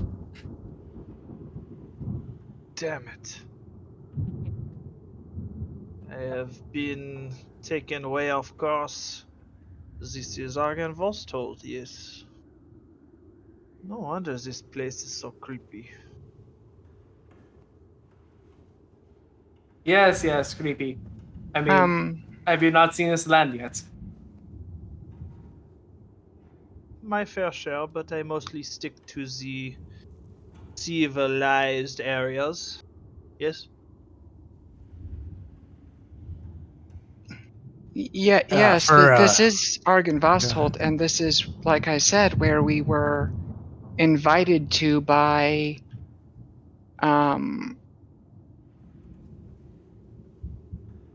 I don't want to say the person seemed to be some sort of undead, but it seemed to be some sort of undead knight that invited us here. Yeah, well, for some reason, I don't seem to be too afraid of the undead recently. I was advice. Anyways, it seems, unless actually, by the way, we haven't had any other vials able to be completely intact yet, have we, Agatha? I'm sorry, what? We haven't come across any undamaged vials yet, have we? Just empty vials? Vials? No. Yeah. That Everything's just wine broken. cabinet that somebody made out of a coffin on Etsy that Monty looked in, basically everything in there was broken. Okay. I think that Jack Slowly. was attempting to repair one of the decanters, but While we're talking. Just while we're talking, just repairing a decanter. It's crystal. Yeah. Crystal is nice. And can I still search around this room to see if there's anything more than just actually even just looking behind the tapestry? Yeah, without having to make a roll, it seems like time and neglect have damaged the furnishings, leaving nothing of value. Gotcha. All right. In that case, Jatari then turns to the western-facing door in this room, and before even touching the handle, basically then turns to Jacques, saying, "Would you mind trying this one as well, just in case? You know." I guess I'm standing right here. If something happens, I can, shield any issue. One thing about if we're worried about traps is that I am not affected by poison. We haven't had poison yet. Fire and ice for sure, but not poison. Does that mean if you want to go first? Go ahead, Eddie. Yeah. Sweet. I'll try it out. Yeah. What is it, this door? Yeah. You're just opening it. Yep. No, nothing special. Just hand out, open it. Just a complete disregard for anything. Yeah, it seems like they don't actually use this word in the text, but I like the word veranda. It's kind of like a porch that's almost indoors. It's like an area off the front of your home or off one side of your home that's like an entrance that's basically like an extra room in between outside of your house and the front door of your house. That's like slightly more indoors than just a porch and slightly more outdoors than a mud room or something like that. Yeah, they don't actually call it that, and there's no read out loud text for this area. It seems to be just like an entrance hall that, you get in, get out of the rain, stomp the mud off your boots, and then there's a left or a right that you could enter the building through here. All right. I guess Let's just keep on moving. Yeah, let's open up the store too. Yeah. Deacon will, remembering the lightning trap in the burgomaster's home, is going to actually stand way back on this straight line walkway into a door. Just in case. Yeah. In this first room, tattered brown drapes cover the windows of this circular room, and a heavy curtain hangs across an archway to the south. Strewn about the floor is the wreckage of a half a dozen beds and other pieces of furniture. There's not much of note in here. It seems like it was once perhaps like a servant's chamber. The next room that appears to be a kitchen. This kitchen has been plundered, its tables overturned. The floor is littered with rusted utensils and smashed crockery. Narrow windows flanking a hearth look out over a cemetery. An open iron pot hangs from a hook inside the blackened fireplace. It rattles on its hook and bobs up and down, as though something is inside it.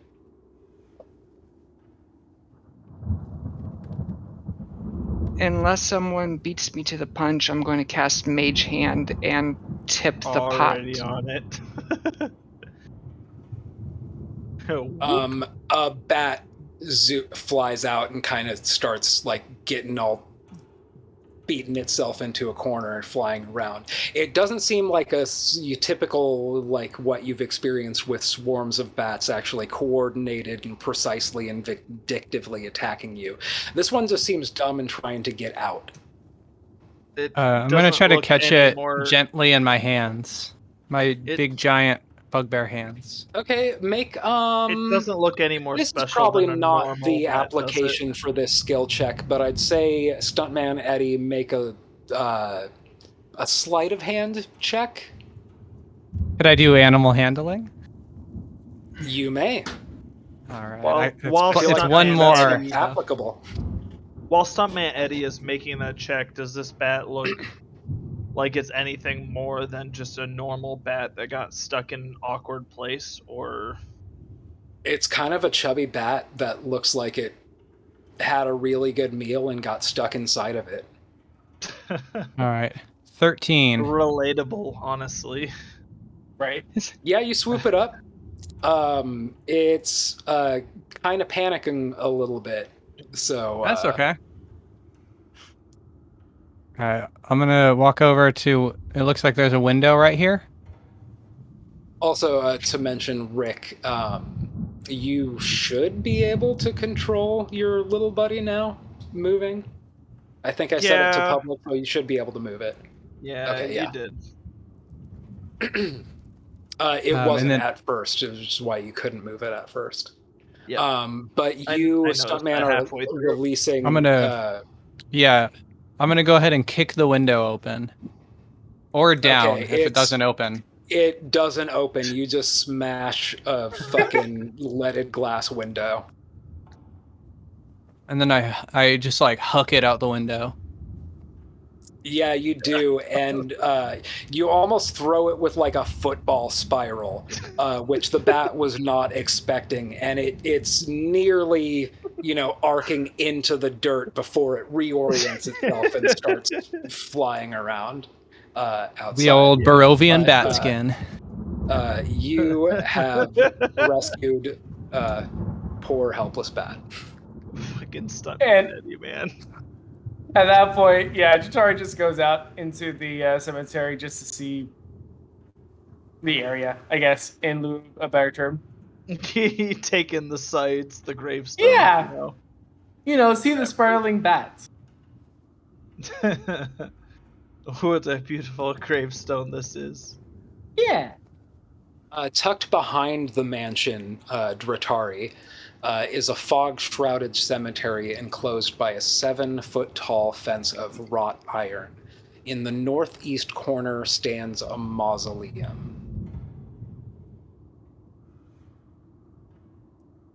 You look out and up, you see this chubby bat flying around in circles and snatching up insects.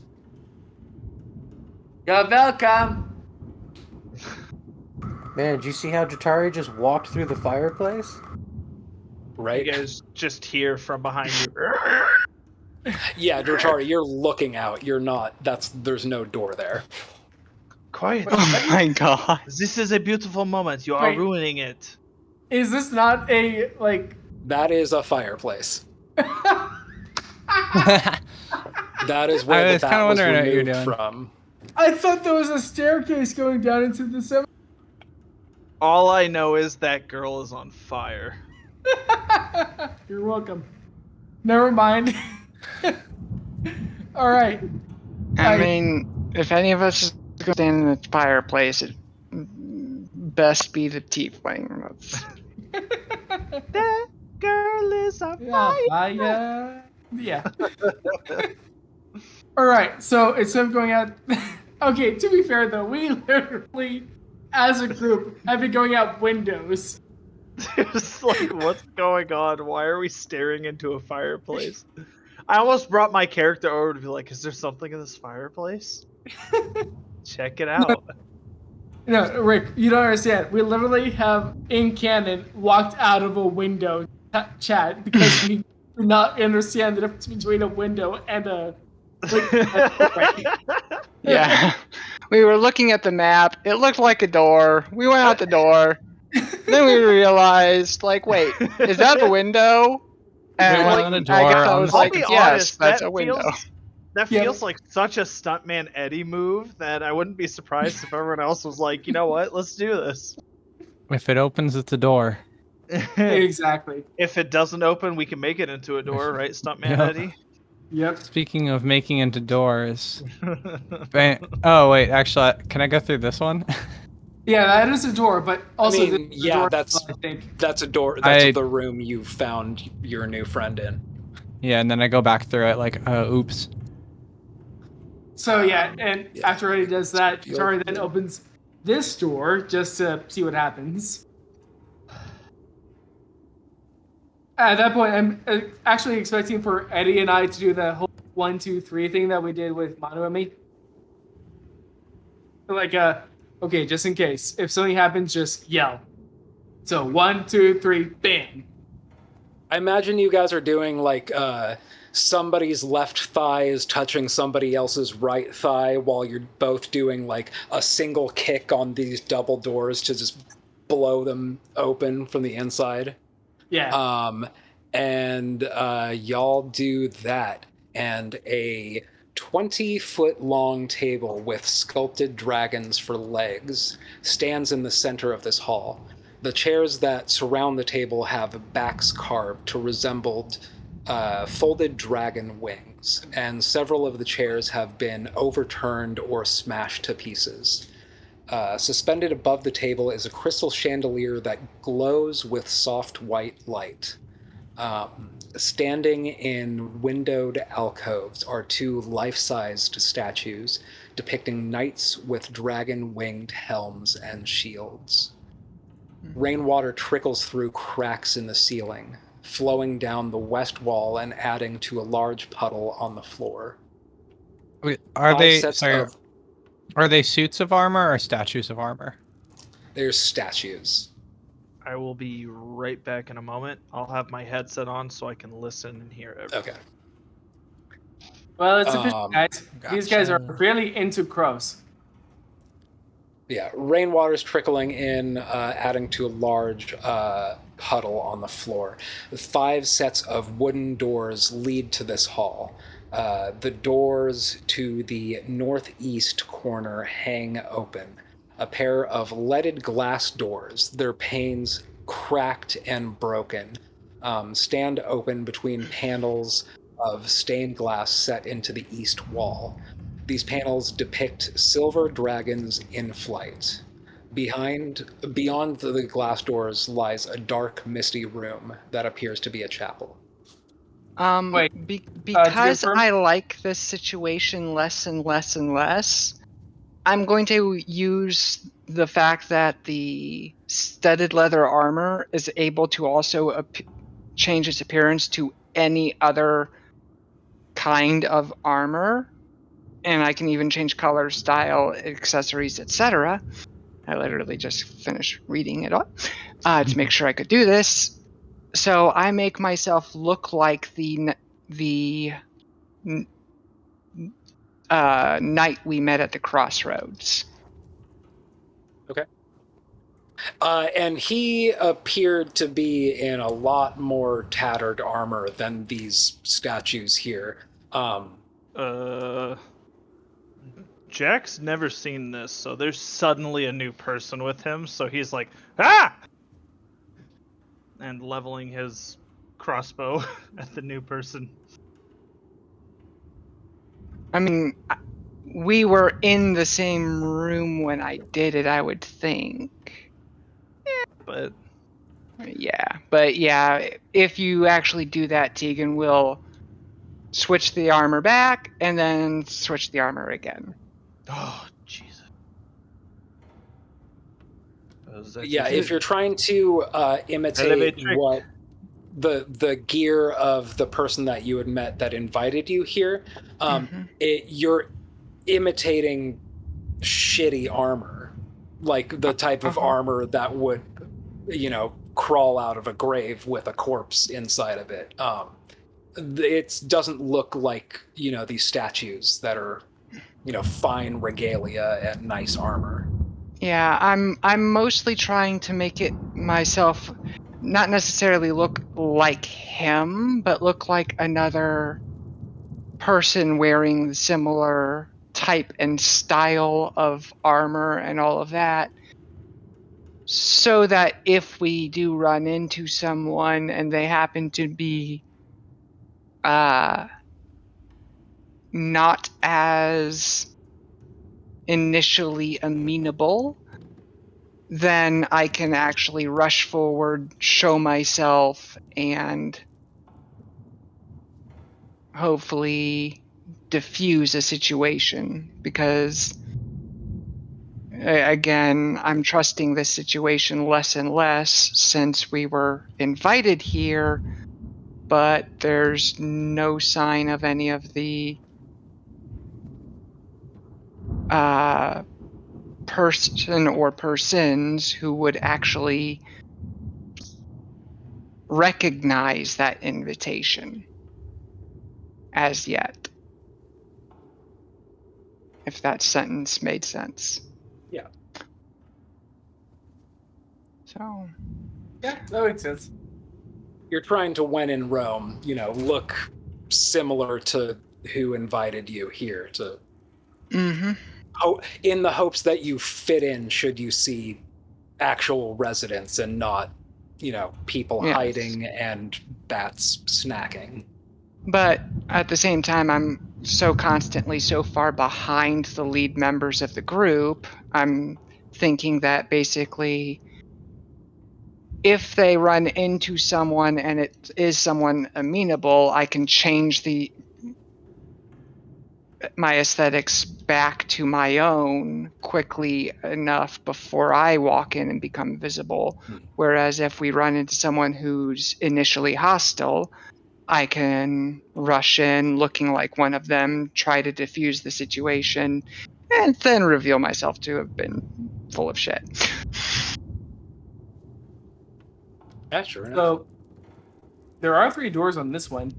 Do we want to do like me, Eddie, and yourself?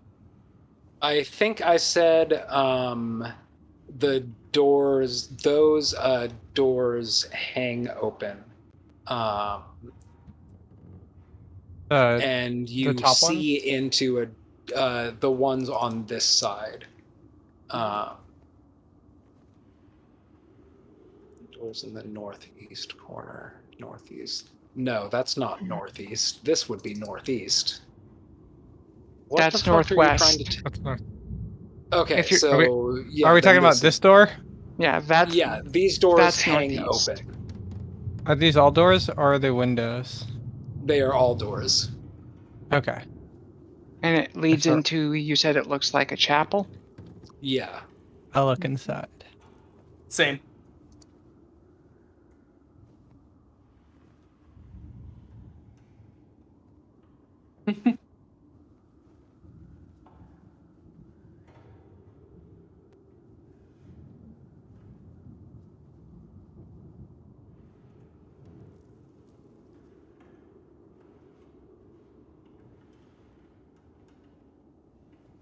Oh, they look friendly. Yeah, they're cool. Cracked wooden pillars support a wooden U-shaped balcony that overhangs this stone-walled chapel. Narrow archways lead to spiral staircases that curl up to the balcony, and a door set into the north wall has a wooden beam barring it. At the east end of the chapel rests a stone altar flanked by iron candelabras. The altar is covered with a rising sun bas-relief. Tall, arching windows set with panels of stained glass decorate the walls behind the altar. One of the windows has been shattered, covering the chapel floor with shards of colored glass and allowing thick fog to enter and fill the room. Through the fog, you see 3 armored figures kneeling before the altar.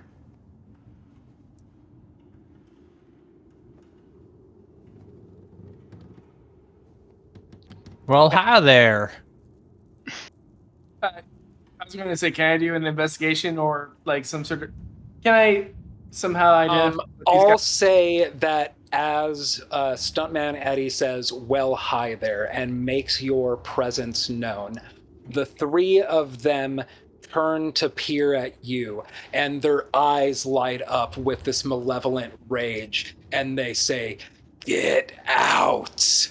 And we're going to take a break and roll initiative in a minute. As a Let's barbarian, I say know a little something about 15 malevolent rage. 15 past the hour sound just like a good time to come back? Yes. Sure. Works Sounds for me. perfect. Right. That works for me. I can't wait to come back and have a reasonable chat with some fine folks. Yeah, I guess I should have waited 10 minutes to go to the restroom, huh? I had to go twice anyway, so don't worry about it. Yeah, I'm not worried about that. I'm always getting up and getting snacks. And All right. I will do my Snack best in. See y'all not to worry soon. about it. See you all. Yeah. BRB. No. See you soon.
Test. There we go.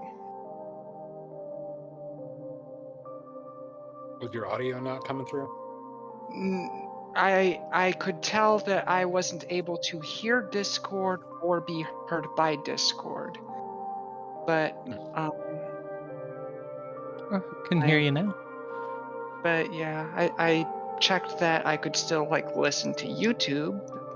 So that told me the problem was on the Discord end. So Are the words on my screen the right side for you, or are they backwards? Yeah. Cool.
I guess I should ask if we are indeed waiting for Jack, or Rick, or if the camera is just off. Oh, sorry, my camera's just off. I've been back for a hot minute. Hello. hello. I exist in a three-dimensional space. Or at least that's what we programmed you to believe. I mean, yes. I don't know. I don't know nothing about no third dimension. Are we back to the Rick is just a really well-programmed AI program? No, IA was right. Whoever programmed me was obviously full of typos. Yeah, and here's the thing. I love that you're giving him credit that, you know, it would be a really good program, but amongst other things, its internal perceptive RNG filter for some reason just keeps going real low. We don't know what the glitch is. To be fair, there was no intelligence in this artificial. But What can I say? It was made back in the 90s. What happened to my camera? Did it turn back It off? it did die. Ah! There you are. See? Hello? Yeah. Alright. So yeah, Dratari and Oh, Eddie it's have kinda late. entered this chapel room to find three knightly-looking figures kneeling before this altar. when you made yourself known, they turned around and their eyes gleaming and their faces looking very undead, threatening you to get out. And that is where we are rolling initiative.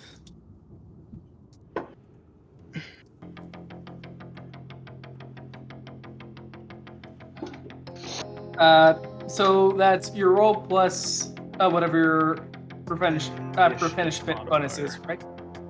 Initiative modifier. Oh, okay. If you have nothing else that gives to your initiative modifier, it will just be your dexterity modifier.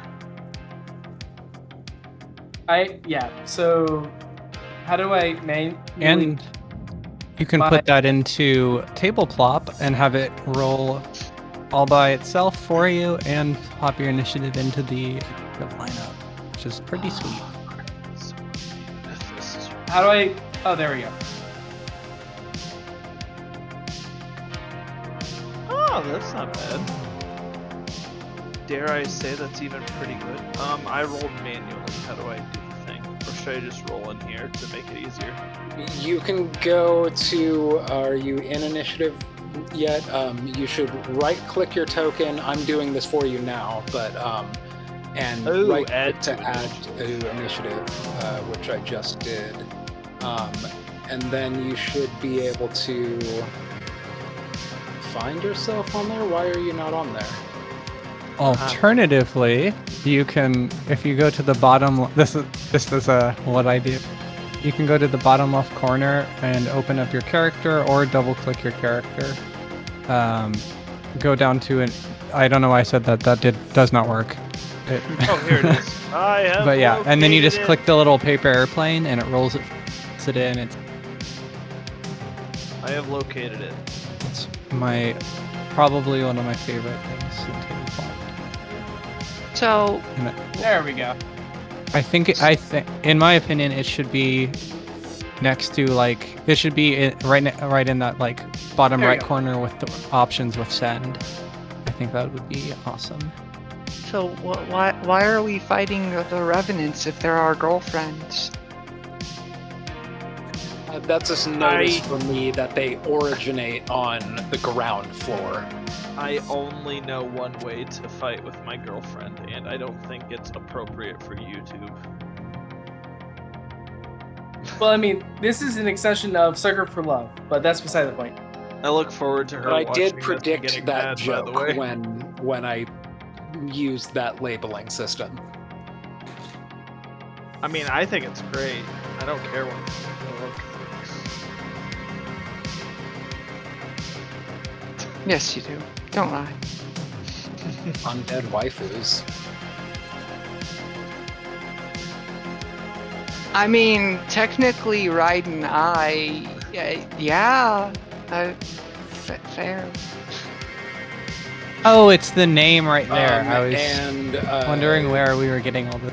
Is for Jack's character is Jack Jr. also getting into initiative? Jack Jr. takes the same initiative as I do. Okay.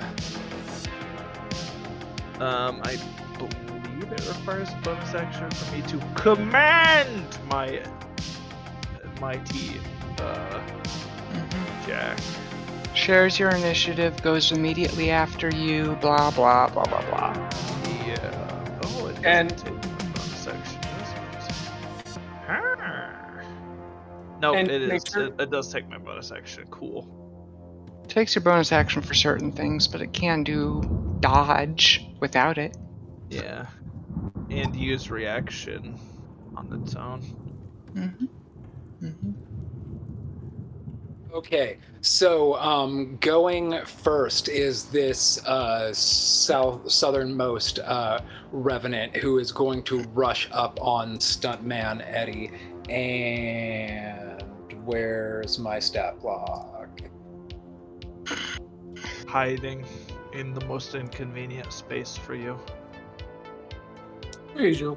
That's a natural 19, which is plus. Come on, scroll down. Don't like how Jack Jr. is ahead of me in initiative.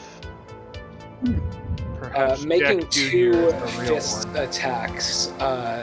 That's the 26 to the first hit. I'm pretty fucking sure it does. And then an 8 plus 7, 8, 9, 10, 11, 12, 13, 14, 15. Does a 15 hit? Yeah, those both hit. So yeah, just two unarmed, just like fucking hitting you really hard. You take 7 bludgeoning damage from the first strike, and 14 from the second. Alright, 21 total. Walk it off, champ. You got this. And that is its turn. Jack and Jay Jr. are up. Alrighty. I would like to use my action. I'm sorry, I have to look something up real quick because I believe this is a free cast.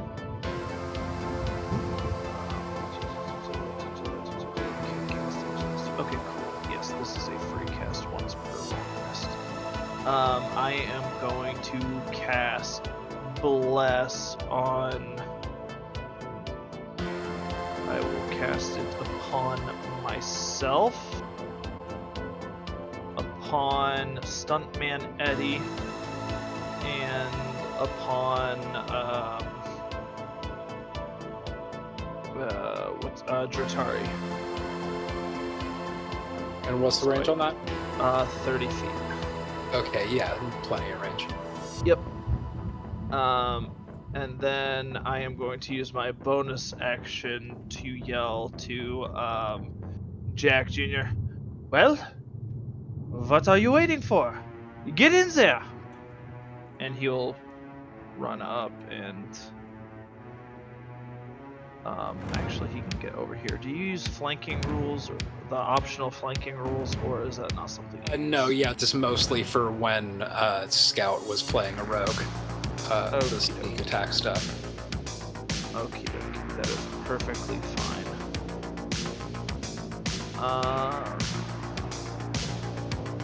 Yeah, he's gonna use a force-empowered rend.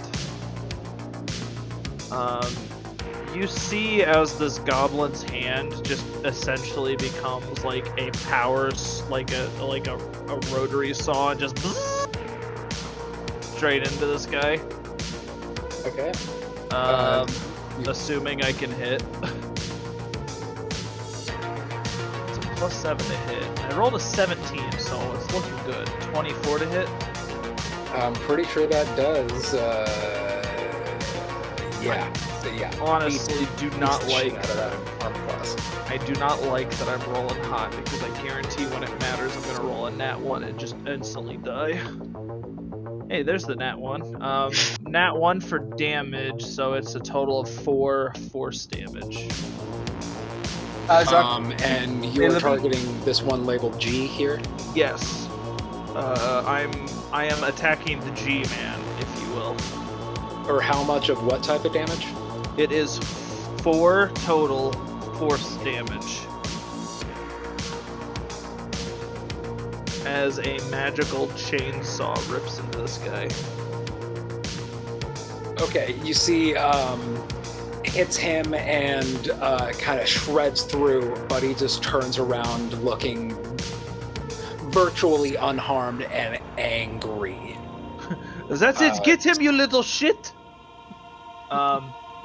And I'm not going to make any move into the room as I don't want these things to attack me. Okay. That should be my turn. I've used my action, my bonus action, and I chose not to use my move action, so...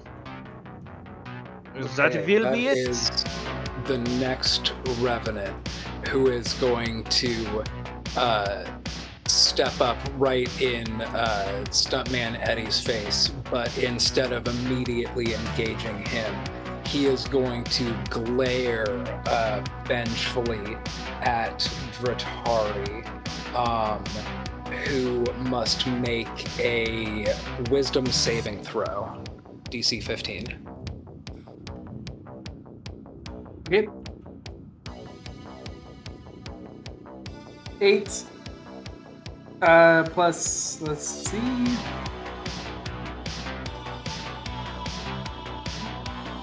So it says that I'm already at 13 for wisdom.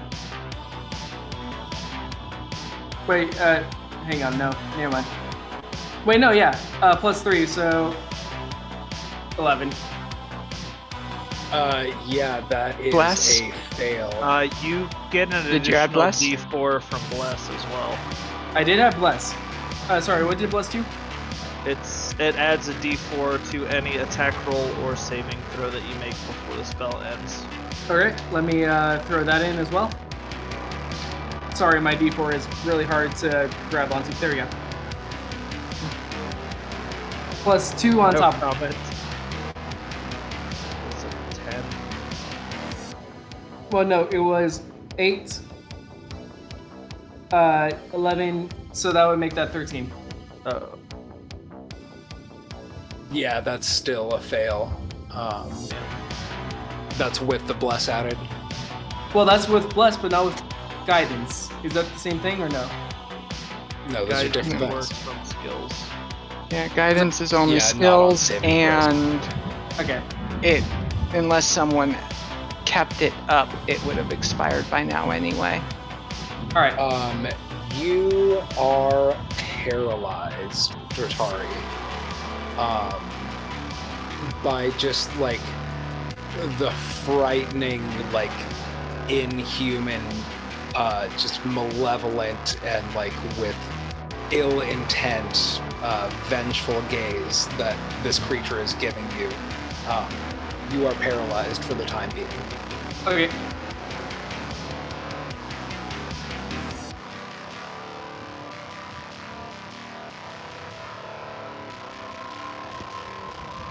I totally wasn't talking that whole time with my mic off, not at all. Moving on. Nothing meaningful, don't worry. And that is your turn, Dratari, but you are paralyzed. Manu is up. So, does that mean that I'm no longer paralyzed, or...? No, you're still paralyzed. Okay. Is there any saving throw to end it or anything? There is not. Wow. Must just be a 1-round stun. Well, it was a 1-round stun. That was my round. I'm assuming anyway, if there's no like save to get rid of the effect, I would assume it's 1 round. There are I guess some we'll things find that out, do right? persist. There are some things that do persist, but it's really rare. Yeah. We shall Anyway. see. Manu. Manu. Yeah, I'm looking. Do the thing. Do what thing? You know the thing. Sleep. If nothing else, just cast everyone to sleep. Instant win. Do the thing. All right, First I off, cast. Wait till you sleep. That probably I- won't sleep. I cast my 9th level spell of instant wind that I have for reasons. Dude, sick. no, wonder that's we have you on the wizards. team. And No then wonder Ma- we have you on the team. And then Manu I was cast. digging through the crates of D&D Beyond Homebrew, and I added some things to my character sheet, and you're not going to believe this. Hang on, let me grab my that's- dragon magazines from the closet over there. Yeah, all of that is just way too much of 3.5 flashbacks of shit I do not miss. Magnus the Red. Or shit I fucked up. I'm gonna. I missed. Good I'm god. gonna cast. Shield of Faith on. Fuck. On who? On Stuntman Eddie. Eddie. Yeah, I'm gonna cast Shield of Faith on Stuntman Eddie. So you get a +2 to your AC. Thank you. That's got a really nice range to it too. Nice. And that was a bonus action. And as an action, I am going to cast Sacred Flame on G. Nice. Save.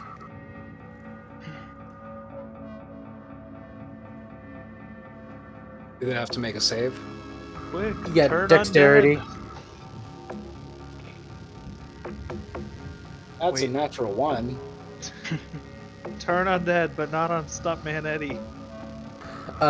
G is going to take 15 radiant damage. Oh Jesus. That's good damage. Yeah, that was really good damage. Christ, that's you had to roll a 7 and an 8.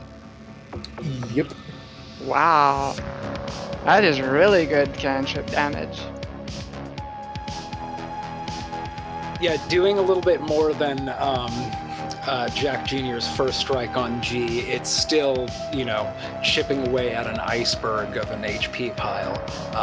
He is just glaring at you menacingly now, taking note of you, Manu. Alright, that's my turn, and I'll keep... Yep, I'll do something next round. Stuntman Eddie is up. Alright, I'm gonna whip out Kevin's blood fork and huck it at GFD. So, to be clear, not the one labeled G, but the one labeled D. Yes.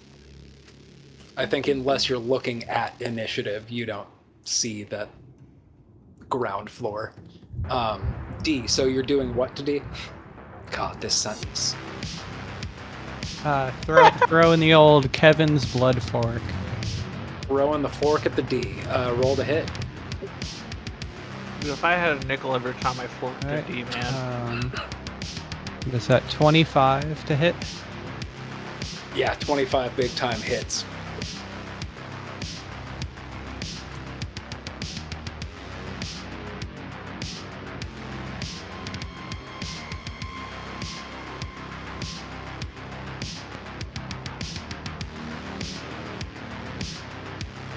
So six piercing damage.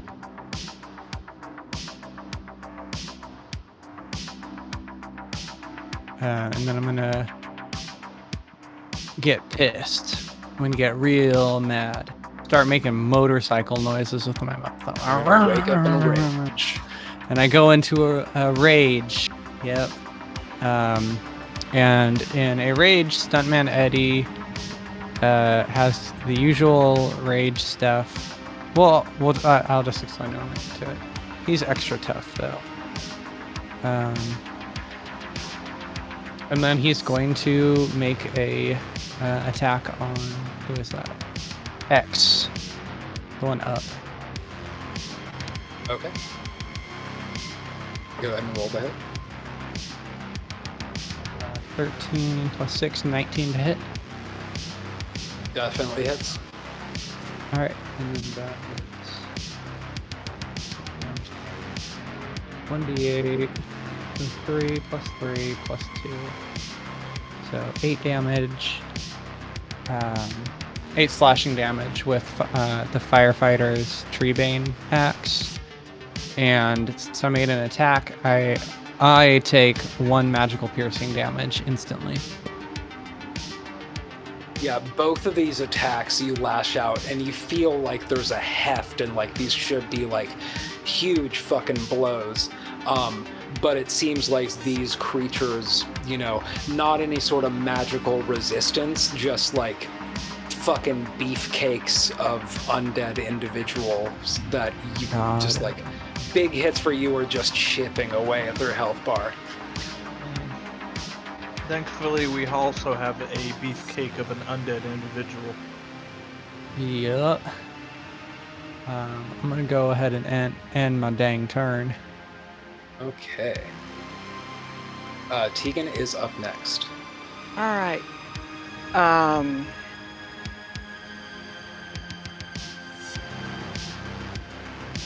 I am going to. Got a lot to say this turn. Turn to her. Stay with the dog. Move into the room.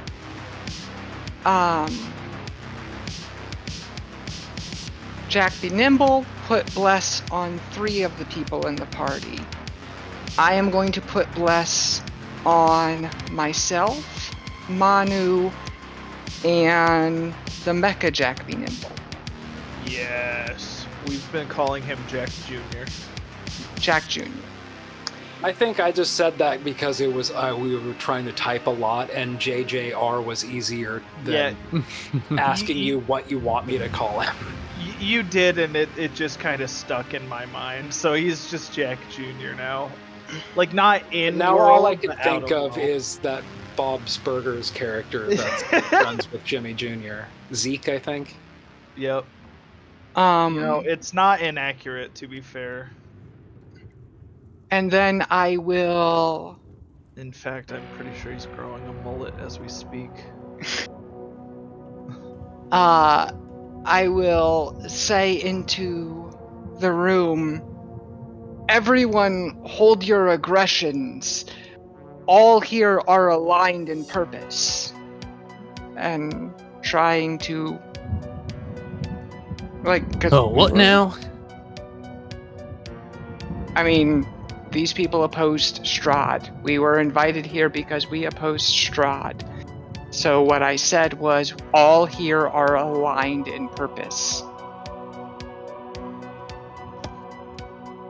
She basically said the enemy of my enemy is my friend. To be fair, they said it first. That's right. Fuck Strahd Club.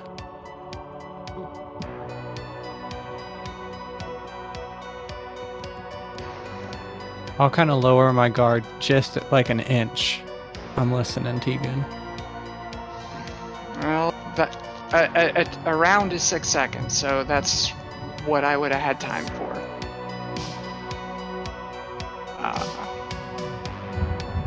Yeah, they seem to continue glaring at you with like a blind hatred. Man, they love Strahd. With a blind malice. Does it at all help that I look like one of them? Does not seem to.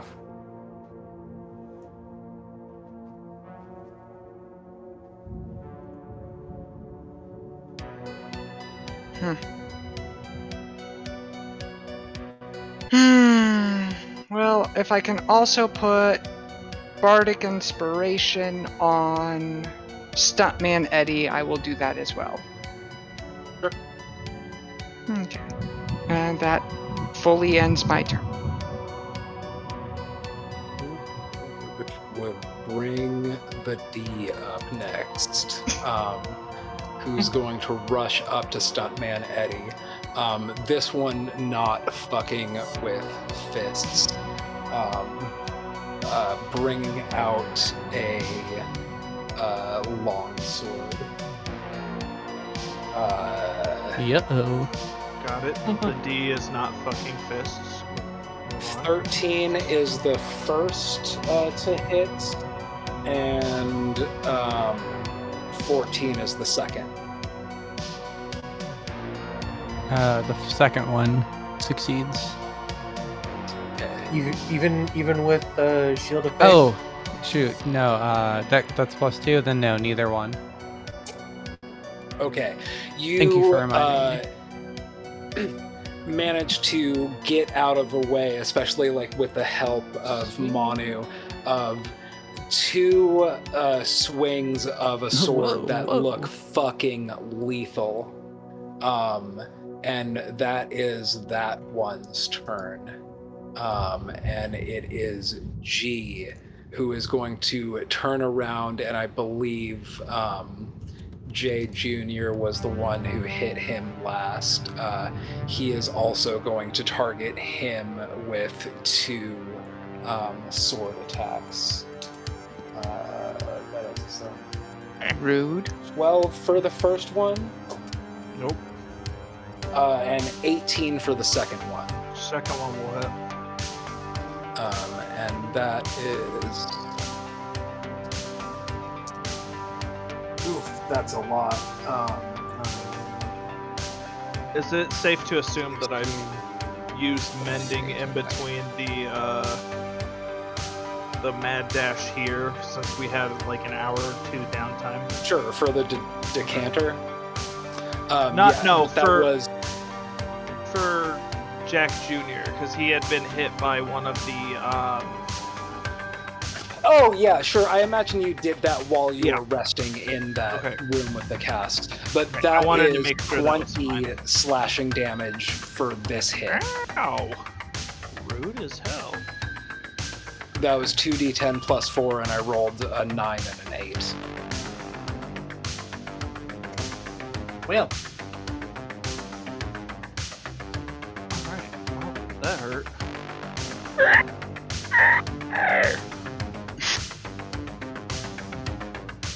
But that was its turn, and Jeju is up next.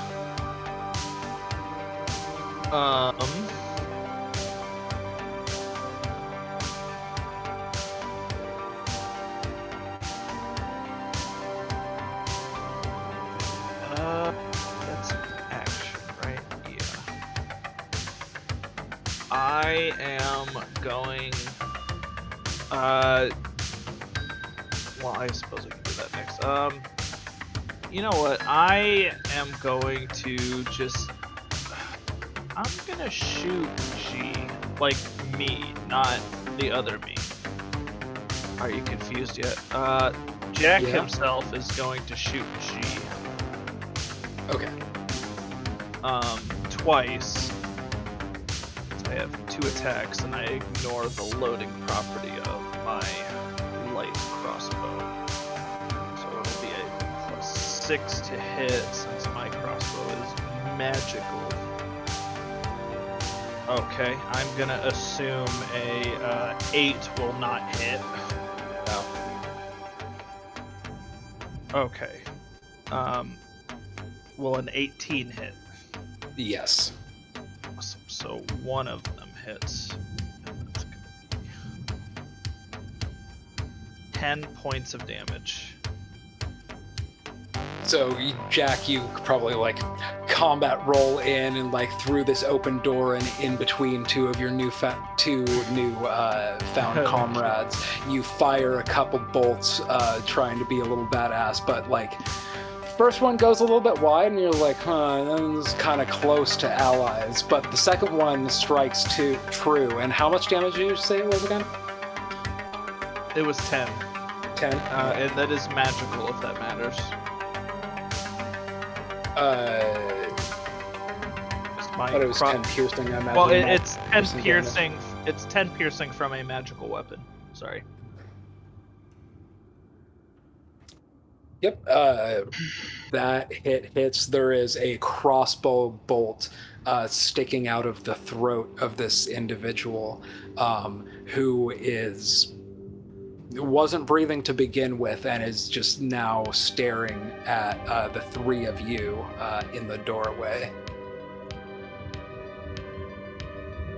Excellent, excellent. That's a fast chair. And then I will give a command to Jack Jr. And I think Jack Jr. is going to go ahead and heal itself, or use its repair ability in order to heal itself for 2d8 plus 3 hit points as its action.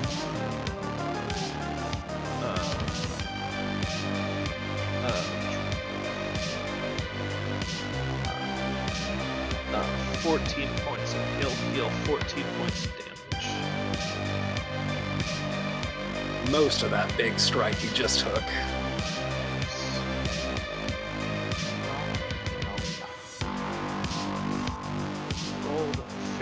okay on that, thankfully. It definitely wasn't the one I rolled for damage.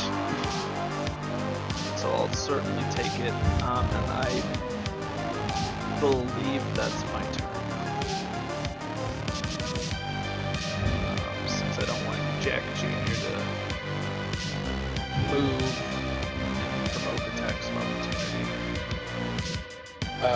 Revenant X was the one that gave a fucking hideous look to Rotari last round, who was paralyzed by it.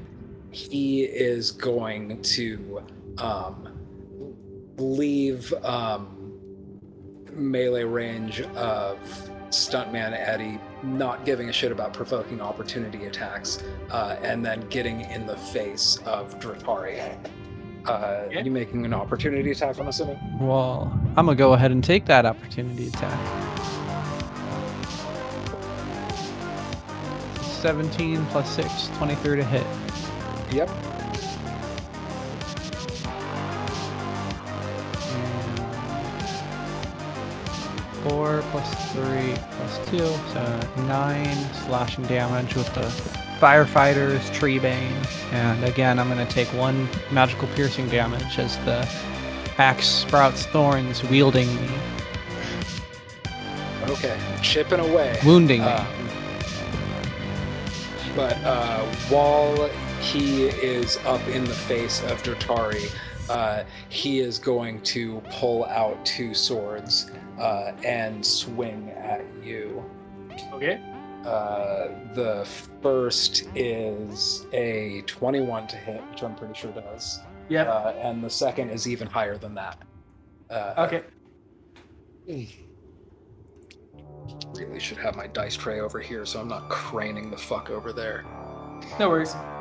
By the way, I still have inspiration from the first, from the round previous to this. What does that do again? You could re-roll a d20 after it fails. Gotcha. Pretty much Okay. any d20 roll, ability check, saving throw, death save. Okay. The first is 4, 5, 6, 7, 8, 9, 10, 11 points of slashing damage. The second one is more than that. 15, 16, 17, 19 points of slashing damage. All right. And you are no longer paralyzed after the first strike hits you. So after that, Jatari's not looking good, but Jatari is definitely fucking. At that point, she just goes all out for X for 2 times at least. But yeah, you do have a retaliatory turn up next. So that ends that Revenant's turn, and it's your go, Dratari. Just as a note, I forgot to add the extra damage from it being magical, so it should have been 11 damage to G on my turn. What's the difference? It was 10 before, it's actually 11. Okay, so just 1 more. Yeah, it's just 1 more damage. Sorry about that. So 18 flat plus whatever I got here. If that's an attack roll, that hits. Unless you Yeah, have a subtraction.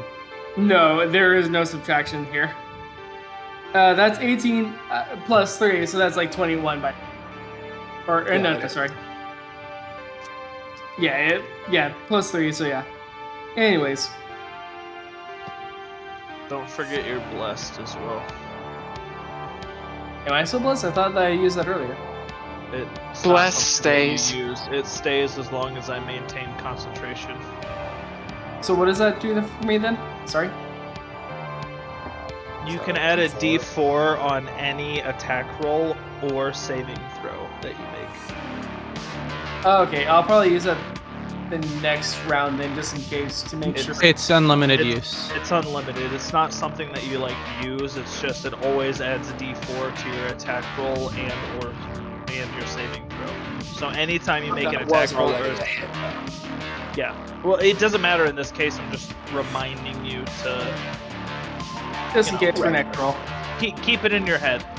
Because yeah, no, I can attack twice, so I'll probably use that the next round. So that's 6 plus 3, so that gives us a 9 at least for the first roll. 9 damage. 9 damage.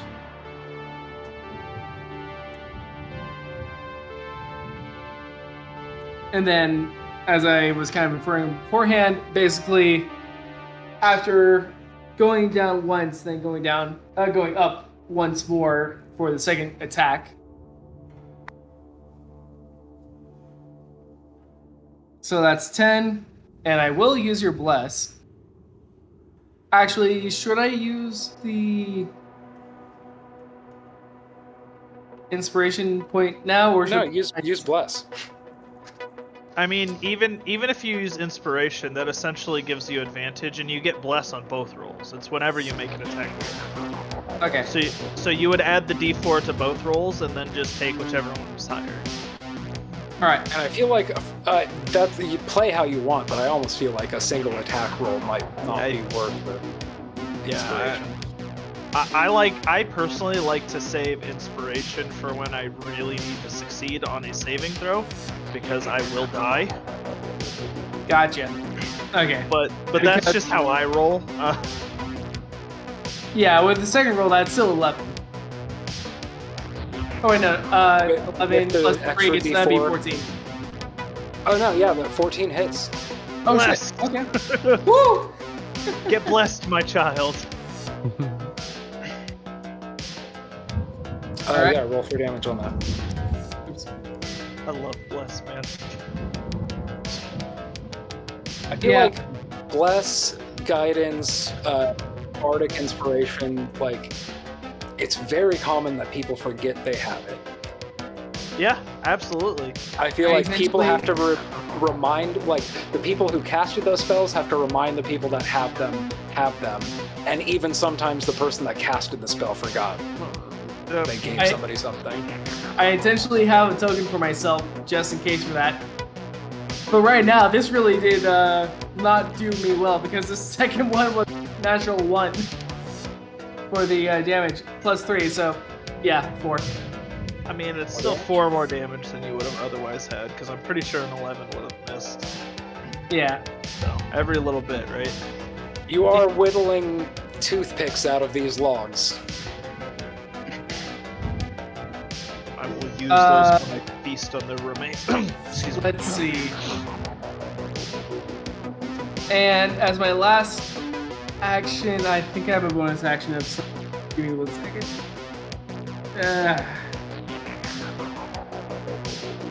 Because I think I can at least push and shove people as a bonus action.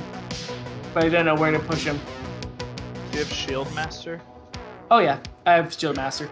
You can push him and make him prone. Wait, that would have been...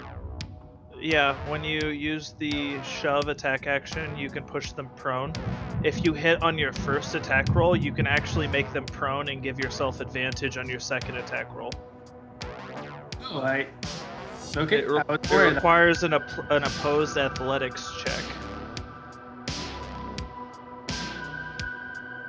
Oh well. I love Shield Master too, by the way. I have that on my Paladin in a different game. In lieu of that, at least I push him back 5 feet. Right. Let's put it in this direction. Yeah, I was actually more thinking like basically just push complete north.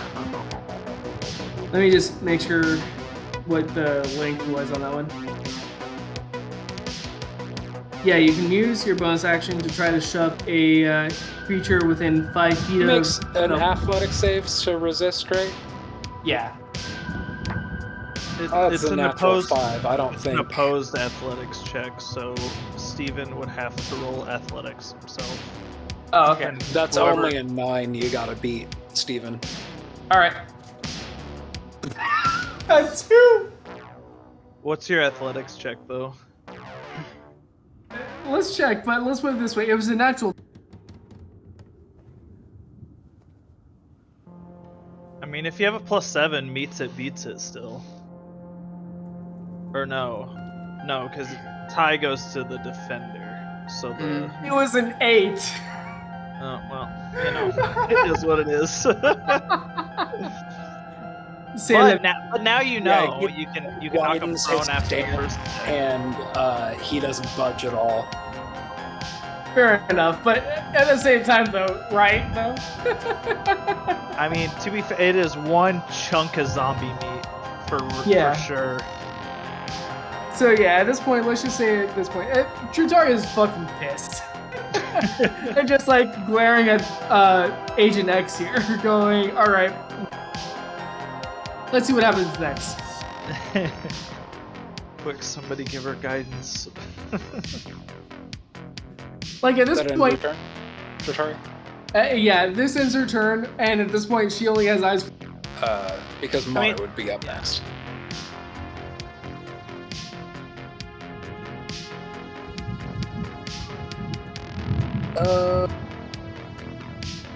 To present his holy symbol and use Turn Undead. Close your eyes, Eddie. Close your eyes. So And remind me, does that thing just work, or do they have to make like a no, they have to con make save or something? they have to make wisdom saves. Wisdom saves? And is it targeting just one or all of them? It targets all 3 of them. 17 plus 3, so 20 for the first one. 5 plus 3, 5, 6, 7, 8 for the second one. And 13 for the third one. The only one that passes was the 20. And I'll say that's the D. Of course the D passes. Manage D bites? conditions. I'll just say frightened because I'm not sure what else to put on there. That's what it does, isn't it? Effectively, but it is worded different. Well, yeah, because they're normally immune to the frightened condition, I think. So it just A lot of undead So- are. They can't willingly move to a space within 30 feet of me. They can't take reactions, and the only action they can take is the dash action to try and escape. Okay. And if there's nowhere to move, they take the dodge action.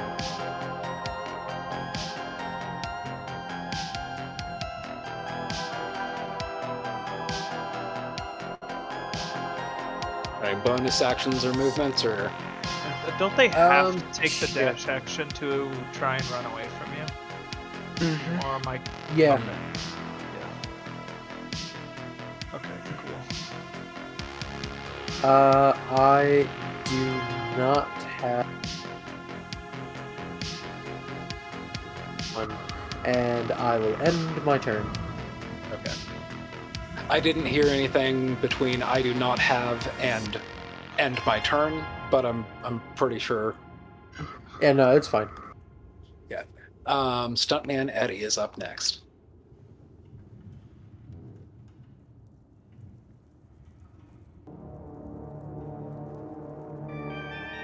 You are muted. Oh, yeah, sorry. Yeah, just gonna go with the classic woodcutter's axe attack on GFD. Okay. Right, and I'm going. Hold on. I've done this for a long time. Okay, I'm going to use. Stuntman Eddie is going to be lucky. So, ooh, I rolled a 4 and then a 5. Okay. Well, Not an ability check. Oh, so 11 to hit on the first one. Does not. Oops. What did you add? I think everybody got hit with a bless. Did you add that? No, I did not. Yes. My bless realize hit I had that too. myself. Yep. My bless hits myself, Stuntman Eddie, and Tari, and then Okay. Brooks Bless hit That's a Manu, 1. herself, and Jack Jr. Yep. You hit yourself in the 2 strength strong ones, and then I covered the rest. Yes, and once we finally have a chance to rest, I'm gonna give you so much concentration goodness, Tegan. I heard that's a problem for you. Let's make it not. I got a 1. I very rarely Yeah. lose Oh, no. concentration. So yeah, that would be, what was it, 11 I think? So 12 to hit. I think Bringing that's it still to enough. 12, just not enough. Okay, that's all right because on the second attack, I got a nat 20. All right, yeah, that'll Nice.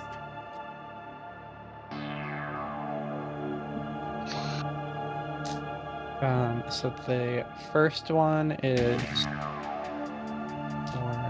9 slashing damage, and the second one is also 9, so 18 total. Yeah, chipping away 2 more strikes. You feel like a normal foe. Like these 2 strikes should have been ending, but you're just looking more pissed. Damn. Well, I take one more damage as well from my thorn sprouted axe.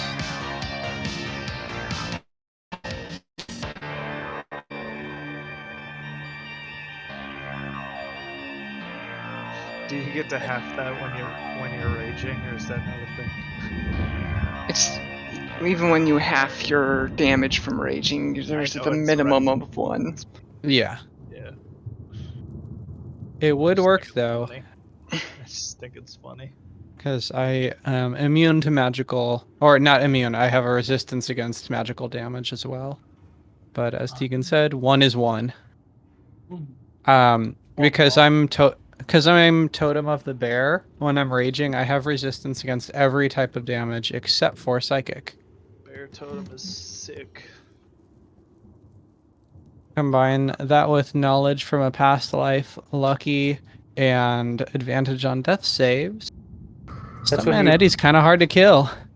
That's when you bust out the aberrations and give them a bunch of psychic damage magic. My hideous laughter would like to speak with you. Heck, the fight against the 3 hags at the bone mill where they were just using vicious mockery, that's psychic Yeah. damage. Well, Stuntman Eddie considers psychic damage cheating. So He's just angrily yelling the whole time, "Stop making Hey, fun of me! cheating. I got a it's not sick fair." hog! Why are you making fun of me?" I'm Because you're a famous. I don't poser, need this. a faker. Well, with that though, I will go ahead and end my turn. After Stuntman Eddie is Tegan.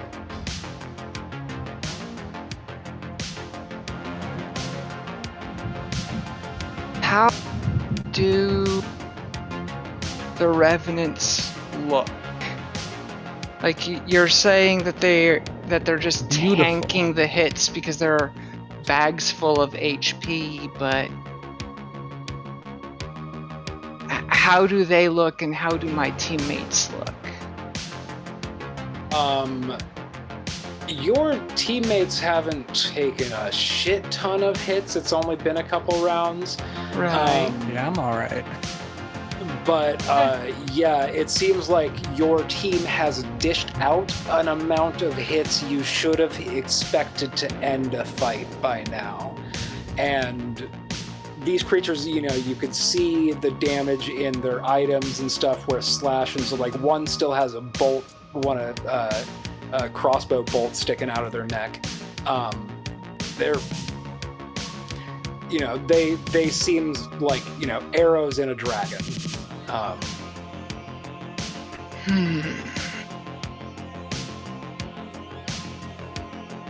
I'm going to actually say, to those of us who had been invited here, it seems the invitation does not hold true. So perhaps we should do as they ask and leave.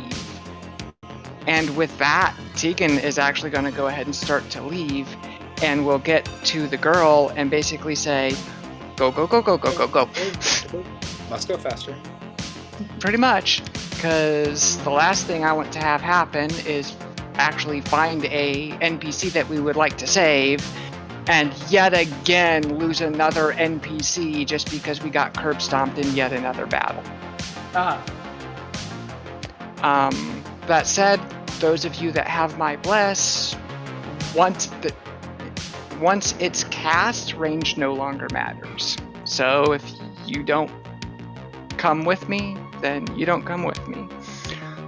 But like, how do I put this? Of all of the fights that we've had in our time in Barovia that have been bad for us, this is a fight that I legitimately see no reason to participate in. We gain nothing. So, But killing Tegan- is fun. Eddie has Tegan- the eye of the tiger and the thrill of the fight.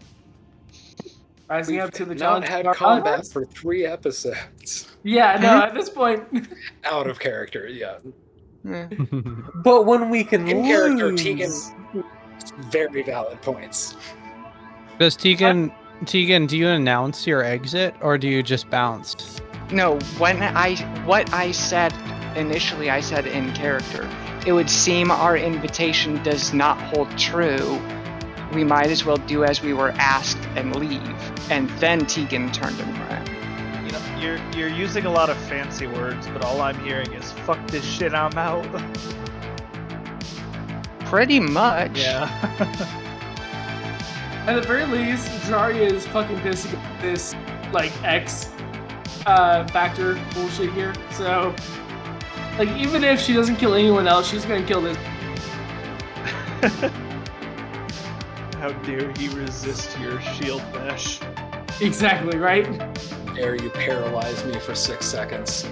Exactly. More like 12, but Right? A watch. A watch is counting. Anyway, that ends my turn. the initiative tracker on tabletop is counting.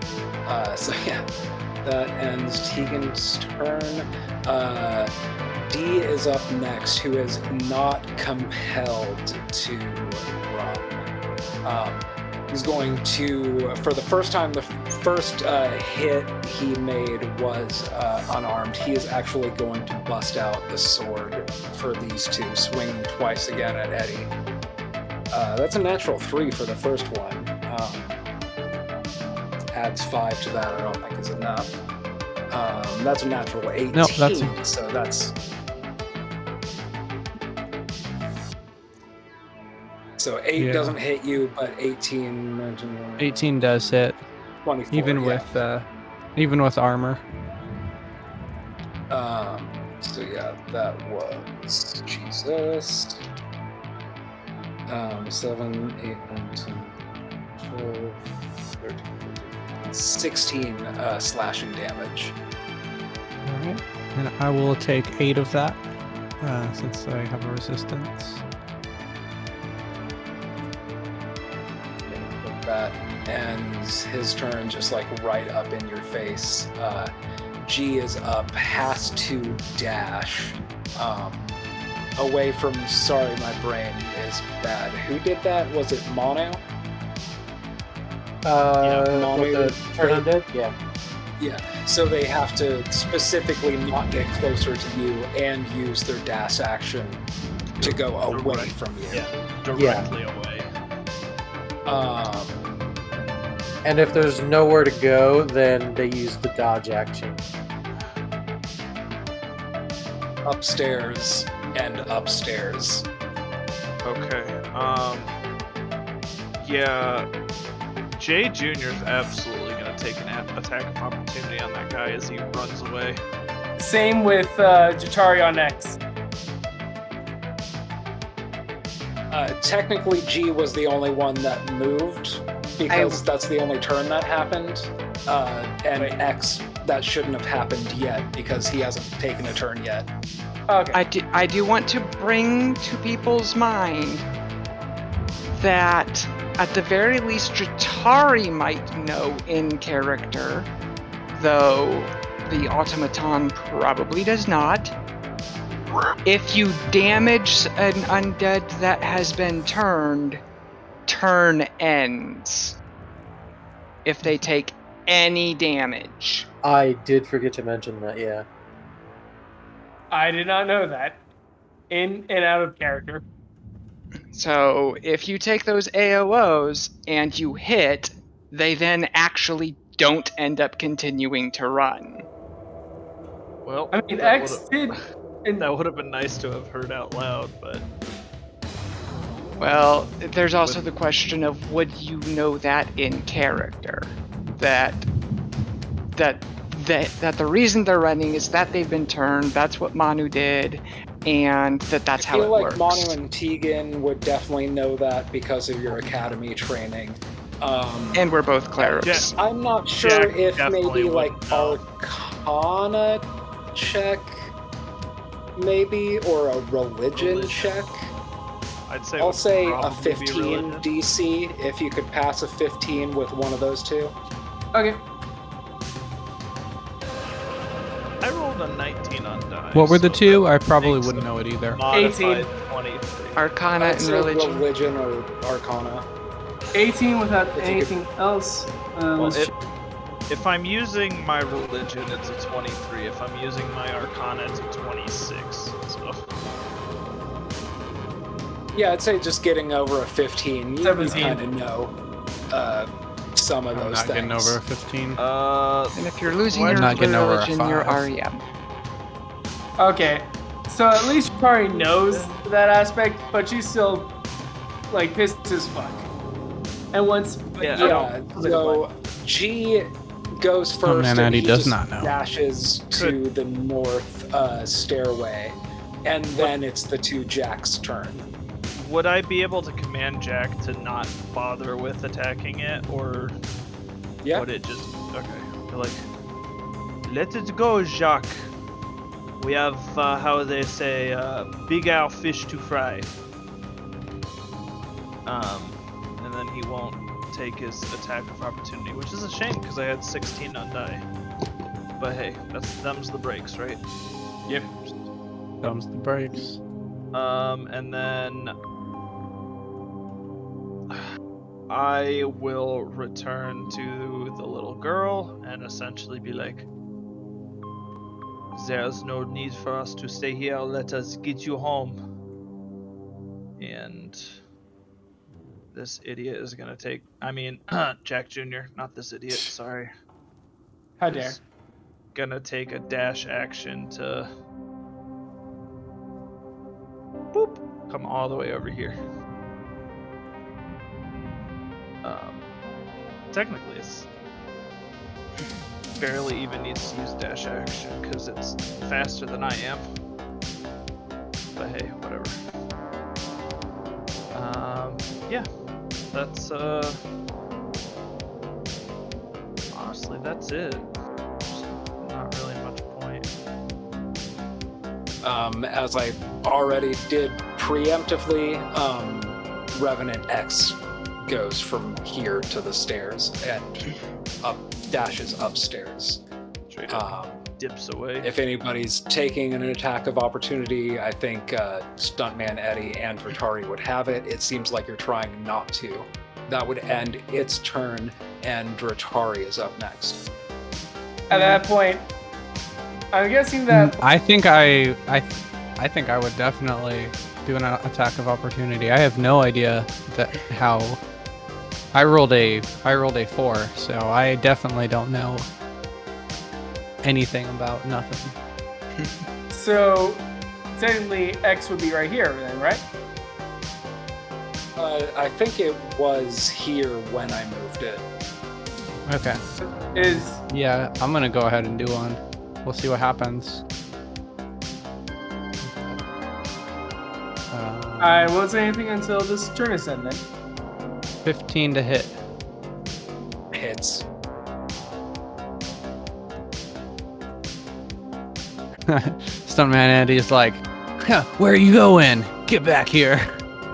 So its movement would have been stopped. There is where the turn would have ended. Exactly. So right there. Yeah. Mm-hmm.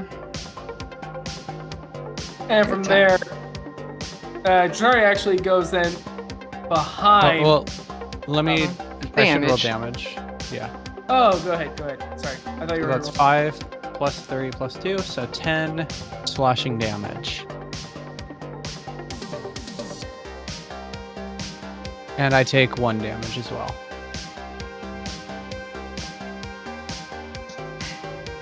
A little peek behind the DM screen. This creature has dropped below 100 hit points. Okay. So you're saying there's a chance. We got this, guys. Yeah. He said as he runs away with a small Hey, child. and then Yeah, I think right? we must be on even footing because I've also. You cut out. Yeah, you got out at the very Yeah, last. you've Oh. also I've also dropped below 100 hit points. Yo, me too. Me too. Yeah, I started out below half that, so Yo, But- me too. Me too. but Yeah, I'm sitting at 22 right now, I'm at yeah. a, which is like half. not that bad. It's like It's half basically speed. 44 for me. yeah, I'm at 11. Yeah, that's a little spookier. I have decent HP. Not like barbarian decent, but decent nonetheless. Anyways, so is X deaded or? no, just hit. No, yeah, not it's even the- close. it's the one that just Just dropped below to 100. double digit. But it's You know, you only have to hit him like 3 or 4 more times if you can do more than 25 points of damage in a hit. Mhm. But the thing is that his turn, it's still his turn. I feel like And he didn't actually dash yet. He was still just using his regular move. So- every time this thing attacks, I'm just like hearing in my mind, X gon' give it to you. Right. Whereas Tegan's on the other side of the wall screaming, "Move, bitch! Get out of the way. So yeah, X starts like departing in fear because of Manu's turn undead. Stuntman Eddie unknowingly kind of ended that spell prematurely by bonking this one with an axe, and then this one kind of Yeah, you try to run away from me. And I was like, "Oh, what, motherfucker?" Gets back up with you and is going to take its turn to both attacks with the sword at you. I've got you for 3 whole minutes. You ain't going 16 nowhere. for the first, 3 minutes of playtime. and 9 for the second. 16 will hit. Yes, it does. Oof. That's a lot. That's 23 points of slashing damage. Alright, so that's 12 damage. Alright. I'm looking a little rough. Little hill. And walk it off, man. Manu is up next. So, the condition these guys were in when we started the fight, they don't look a whole lot worse for wear, do they? No. Nah, dog. Wait, sorry. I What mean, did? yeah, you're definitely hitting them and you're dealing significant damage. They look like they're still it's like you're hitting steel with a sledgehammer. There's some dents there, but you're knocking through. Okay. Sorry, we but had why? any? Have we had any reason in character to note another trait that I know they have? Because I have fought revenants before. When it comes to their hit points. And I could say it's difficult to say if like a religion or an arcana check could be made by you. But yeah, you've never faced revenants, but you not can with make this one of those character. checks to see. Right, of course. You can make a check to see if you've studied about them or not. although 22. Yeah, dog, these things are not only very beefy with the hit points, They regen. they're also likely to, unless you're hitting them for more damage every round, or more than 10 damage every round, they're gaining hit points faster than you can subtract them. Yep. and I sorry, just but realized that I'll I've say been also attacking the with wrong that roll, Tegan, you're also aware that if you do manage to reduce them to nothing, their spirit is likely to cause another nearby corpse to rise from the grave, with their spirit inhabiting it. And also that the person that killed that revenant is likely to be hunted down maliciously by the revenant once they respawn. Cool. Tegan is also going to scream back, I assure you guys, however well you think you're doing, you're not. and I think I hear you this time. DM, I also completely screwed up my to hit and damage, but it doesn't matter. It's all right because I Yeah, also I screwed up also because I messed didn't up my read the damage. sentence. The revenant is immune to effects that turn undead. oh, I just Oh. read that just now. Was not fully aware of that one either.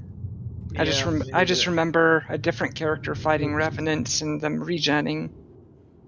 Yeah, because I'm attacking with a magic weapon, so I should be using my intelligence bonus to attack, roll, and damage, and I have been using my dexterity bonus, which is lower. Yeah, I should have been doing 2 additional damage this whole time as well. Because rage. Because Uh, this is more just a question than anything else, but why is Manu going after X if I'm in between? I don't For understand the I question. mean, shit. X is 16, Jatari is 11, Manu is 10. I might have accidentally fucked up with the.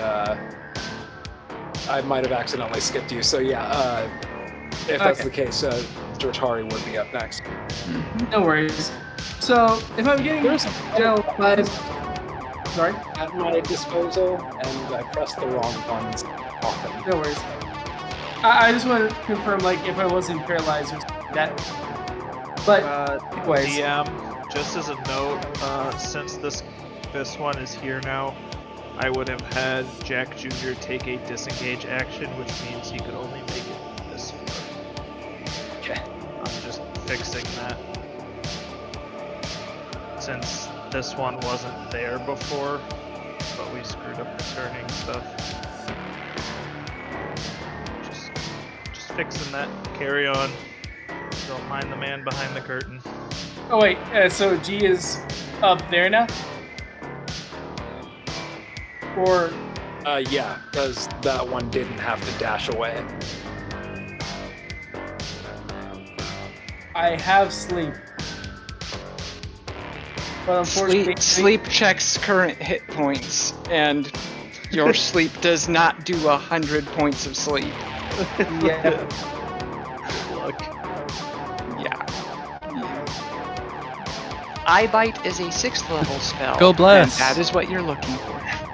I would be super impressed if you could put even one of these to sleep. Ever. But yeah, what I'm getting at this point is just need to fucking right. That's kind of the modus operandi. Mm-hmm.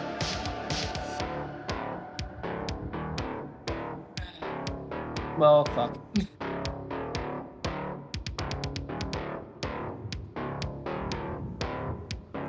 Wait. As one last thing before I run, though, can I? Allow me one last second. Oops, sorry, I didn't do that. There we go. Parting shot? No. Was this Pokemon?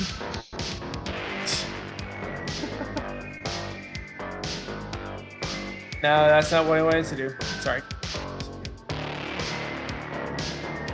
Okay, cool.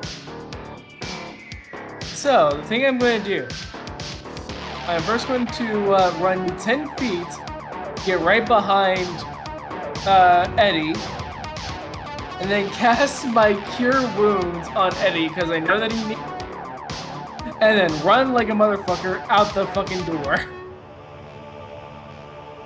Because I know that he needs it, and I need to fucking run as well. How much I is Cure think Wounds? that would provoke an opportunity attack from X. Gonna give it to you. God damn it. Even from down here? Because if you're running up behind Eddie and then retreating from there, you're in range. It makes You're me entering happier and than exiting, shit yeah. that you're just using X. Gonna give it to you now.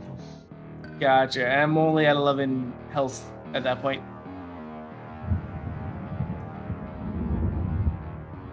But is that what you're If you doing? have a bonus action healing spell, you can. You still do could- that, disengage. You could also, yeah, you could disengage. You could. But you wouldn't be able to use your action for healing. You would have to use a bonus action. I don't know if you know healing word. No, it's just Cure Wounds and Healing Hands. Yeah, The but reason I will tell you guys this much. The reason I did not overtake the girl wasn't because I didn't want to outpace her. The reason I did not use my action to dash is because this door is still open. So from where I am, I can still do a 3rd level healing word on anyone I so choose. And then still dash. So, That's handy. yeah. At this point, I'm just maintaining my dank bless on you guys.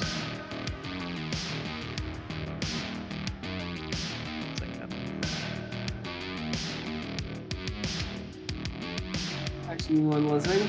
One sec. And out of the people that are still in that room, Dratari is by far the slowest. Just saying. Can't even read. That's you.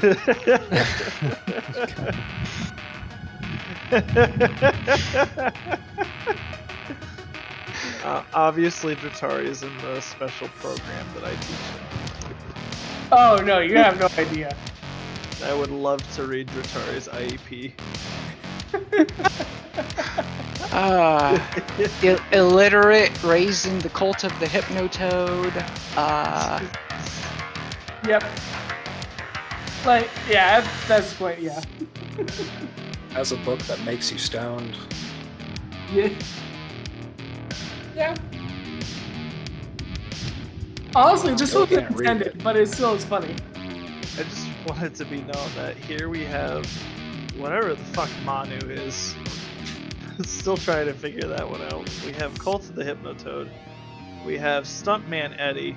We have Tegan, just some lady. And With very we've good got literally the Spider-Man meme. Yep. Oh my god. I was gonna do like a serious character, then I was like, well, I guess I'll just make a Spider-Man meme. I don't know. Mhm. Good lord. Except That is not supposed to be on. those blue characters that are in that version of the meme up there. Is that from Invincible that those two had the cloning Yeah. thing and made sure that neither one ever knew who Yep. the original? That's where I got that idea from. Absolutely. I loved that running gag. Yep. Okay. Anyway, So Or it could be just Raiden Shogun and her puppets. let's see. I possessing her puppet is her third failed attempt to commit suicide. Hashtag relatable. okay. Goofy poopsie. So after X's so lovely decision to paralyze me, I decided to return the favor and cast Hold Person 2nd level on Not X. gonna work. It's not gonna work.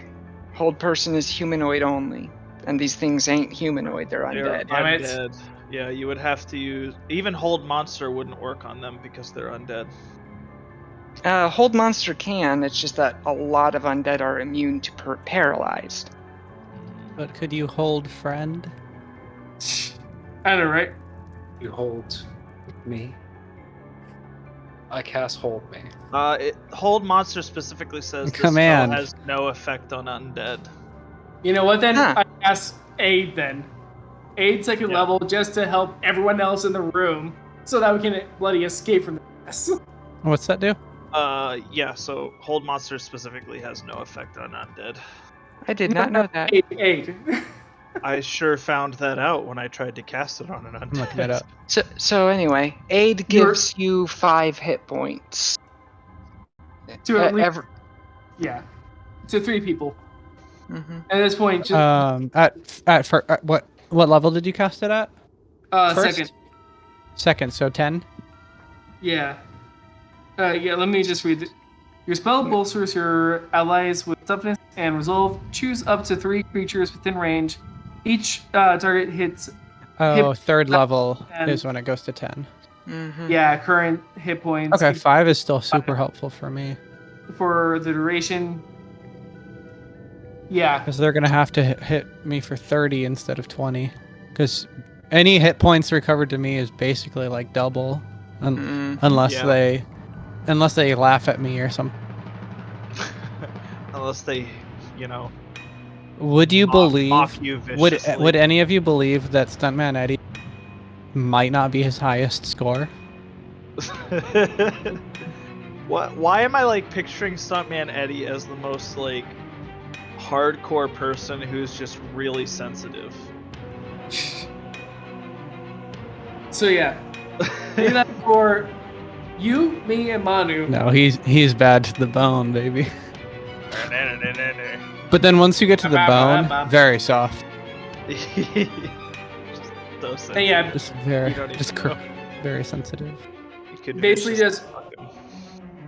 But yeah, thank you for the health.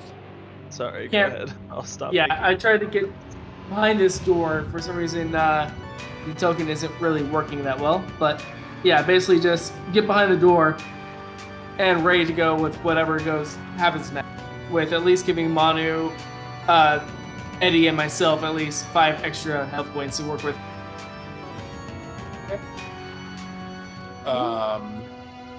Assuming that's all you're doing with that your turn, Manu is up next.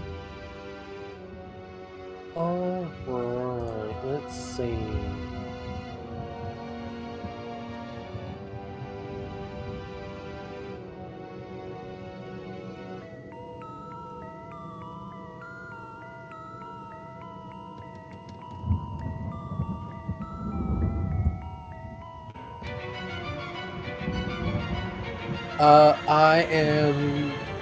I'm gonna tell Eddie that we've been in a fight like this before.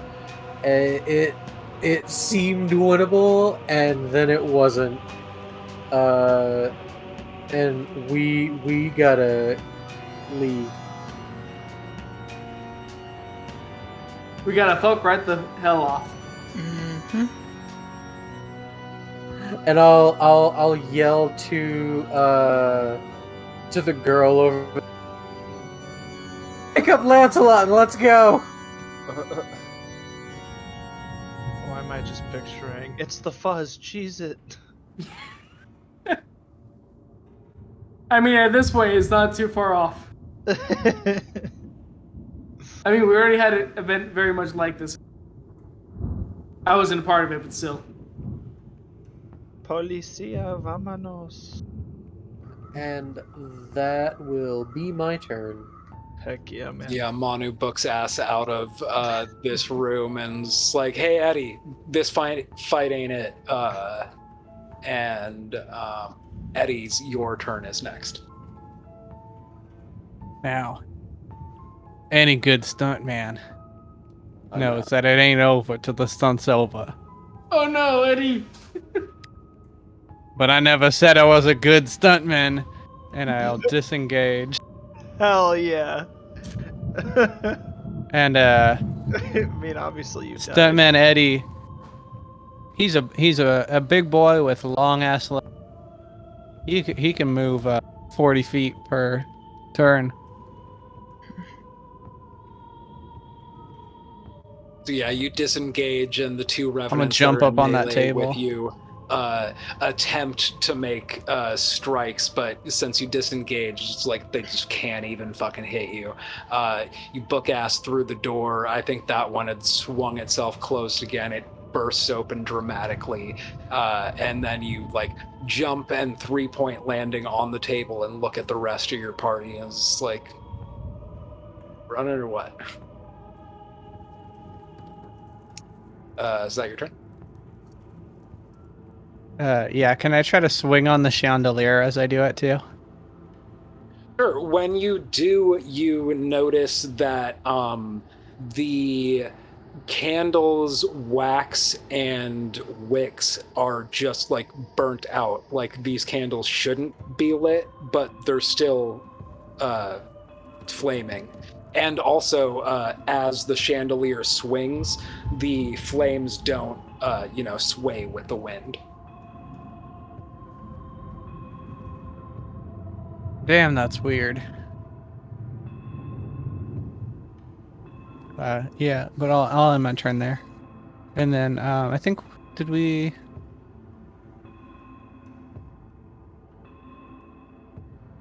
lose Dratari? Or just video off? Looks like Dratari is connected, but yeah, camera. Oh, okay. Sorry, I had muted, so. non-video participants off. So they just disappeared for me. I have 3 instances of Discord with different settings. The one right in front of me does show non-video participants, because there's been times that, like, back when I was only using Craig and didn't have a backup, like, Craig would just log off. And I, liked to know when that would happen. But yeah. Is Dratari here? Either way, it's not urgently important because it is Tegan's turn. The mighty Tegan. Going to try something I haven't tried since our entrance exam, and any of the times I have tried any of this crap, it has never worked. But nevertheless, my concentration is going to drop on the bless for the people that I have. Let's see if it fucking works. But in this line here, I'm going to say mini ice wall and actually cast silent image in order to make it look like this door is completely blocked and these 2 doors are effectively, you would have to be a little kid to get past it with the 15-foot long, 15-foot tall, it looks like a wall of ice. Challenge accepted. I'm basically a little kid. That was a short joke. Let's move on. I missed it, sorry. I got it. I was just mute. We don't need to bring attention to it. We can just move Still good. Okay, you appear to have blocked the door, but this is an illusion, correct? Yes, it is an illusion. I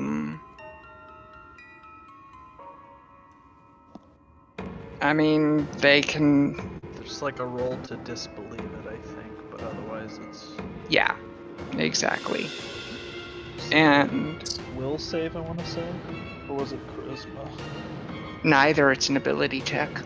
Oh, that's right. Thank It's investigation. you. Yeah, it's been a hot minute since I've used it. And I don't know how smart these guys are. I've never tried to trick them like this before, but I'm a bard, so. It's just kind of what you Hey, need. that's no way to talk about your fellow crewmate here. Anyway, so I'm going to then. Oh wait, there's a door right here. So move right along. If the girl ain't picking up and going like I told her to, I will. Was about to say I'll try to pick her up, but then I remembered I could not fucking pick up a little kid. I'm way too weak. So, I'm just going to try and push. I have a strength. I would certainly intervene if you tried to pick her up. Because I have a strength of 6. I can barely carry the armor I'm wearing. fair point. What? Really, I could barely carry the weight of my own body. Quite literally until I got the bag of holding item that I have. You were over encumbered for like a whole. Yeah, I was over encumbered. Or no, I actually had it set up so that I was exactly half a pound under. And I tried to pick up another healer's kit, which weighed 3 pounds each, and was immediately screwed. Yeah, good times. Good times. Anyway, moving on. Literally, that will end my turn. So yeah, would be the couple revenants and then circling back around to the top of initiative. I'll just ask at this point, what is your entire group trying to do? You're all going directly out the front door, or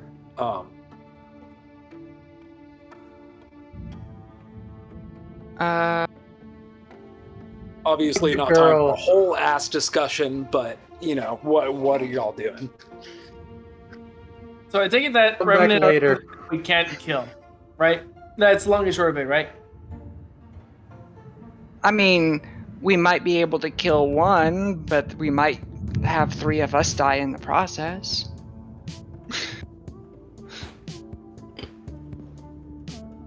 All right, we got a new crew member. We got the ending of another, quest, plot, etc. Let's just leave. Yeah, how do I put this? While I'm in the lead right now, all of y'all will quickly outpace me, and I know it. I don't know about that, but okay. Well, yeah, Dratari's the only one who moves. Well, Dratari and Jack now, but. Well, I mean, I move at 30 feet, but. And you guys will both be able to dash on your next rounds, whereas I spent my action casting. So anyway, point is,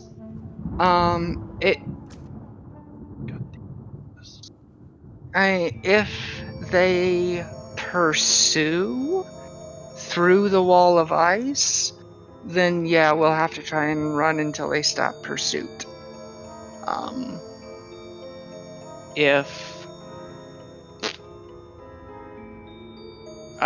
if they don't continue to pursue, we might have the ability to continue to explore a bit. That's up to the other party members at this point.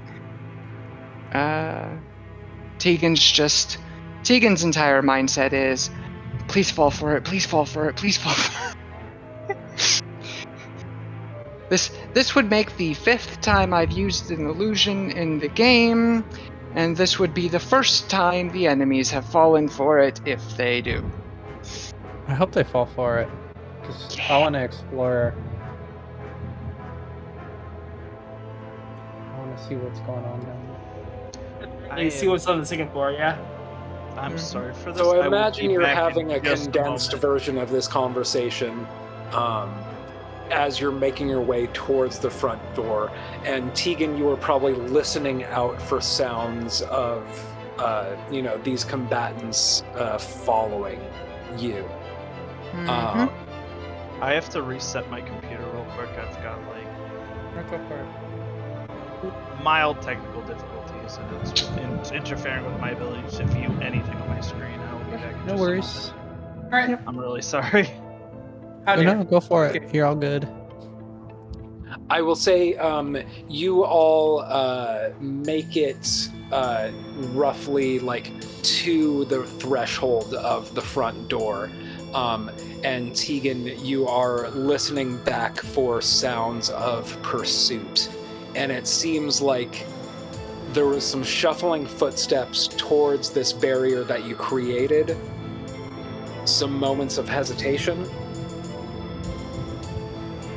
Uh-huh. And Still it there? seems like 3 sets, I was rolling, 3 sets of footprints going back to the eastern edge of the room, and perhaps knees getting back on the stone floor. I will relay that to the rest of the party.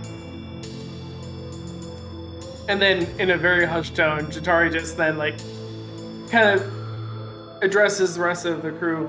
What the hell was that? Because I don't know if she would, know what a revenant is at that point. At that point, everyone was leaving, so I was like, okay, let's leave as well. We lost aggro. Yeah.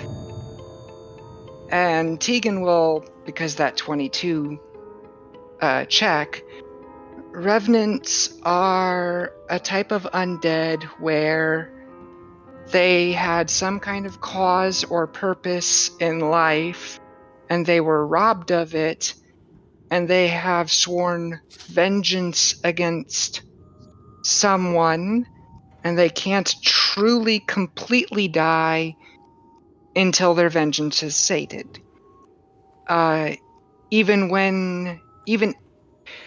Not only are they very difficult to significantly damage, not only do they slowly recover from that damage, but even if you completely destroy them,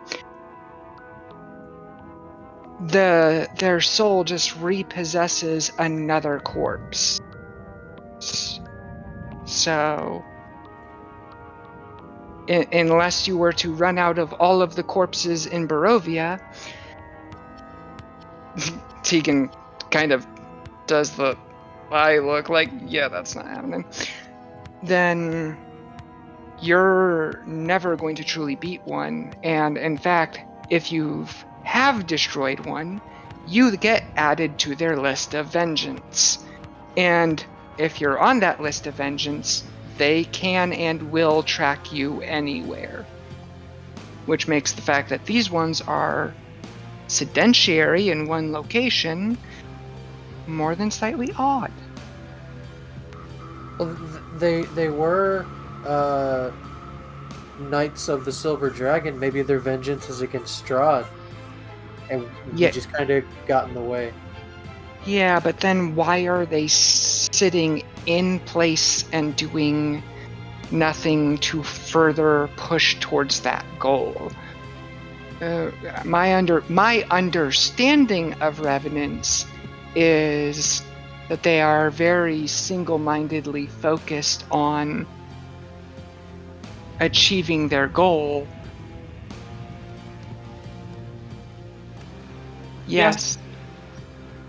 The revenants broke off pursuit, Yep. so we're just kind of in the front hall talking at this point, and Tegan just explained to Jatari, who had asked what a revenant truly is. So maybe if we, we could steer clear of there because that seems like where they're. But if we go around this, cautious in case there are more. Maybe we'll hear more voices like before. Guide us and tell us what to do.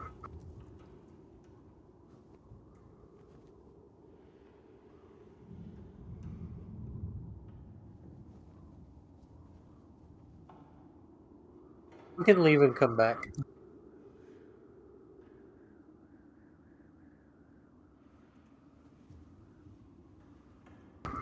I mean, this isn't the only creepy place here. Yeah. I mean, have there's you lots seen of the creepy places. I'm gonna go ahead and start walking over towards the next door.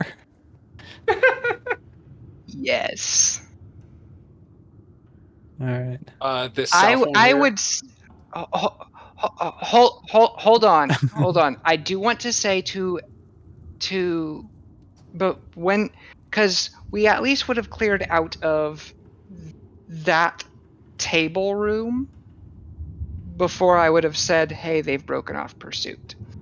And Okay, so we're if kind of all over. anyone tries to go back into that room, I'm going to try to stop them, because it's not like I'm going to be able to maintain that illusion forever, and all those doors are wide the fuck open, so they'll see you, they'll hear you, and we'll be right back where we started, and then we won't be able to explore anymore. We'll have to really run. All of this said in Soto Whisper, or through the message cantrip, actually, so that I don't have to worry about them overhearing us talk about them, and then them getting pissed about it. Well, Tegan, now that all sounds pretty good. So, would you mind at all if I went ahead and opened this door here? Oh, absolutely. Let's go. I was gonna say. So Eddie, I'll take the eastern door if you take the western. Or sorry, opposite. Yeah, I'll take the western door if you take the eastern door. What'd you say? And I've already Half.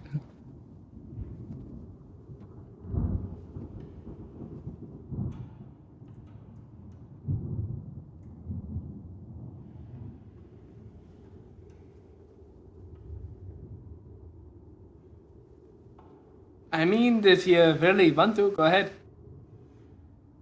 They can check for traps. I'll check for. You know, just oh, just for you, I'll take a peek, and I will check for. Oh, you got it. Sweet.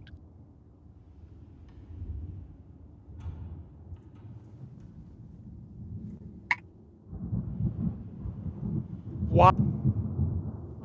Yeah, both of these doors are unlocked and untrapped, it appears. And before Eddie goes in, I do cast Cure Wounds. Yeah, Oh, and I'm actually going to use my healer's kit on Eddie, especially. Does anyone else actually really truly need? Actually, you say Well, that. hold on, I do need real a quick healer. before you do that. Jatari, can you tell me how much damage I should be healing? Yeah, here I can do that.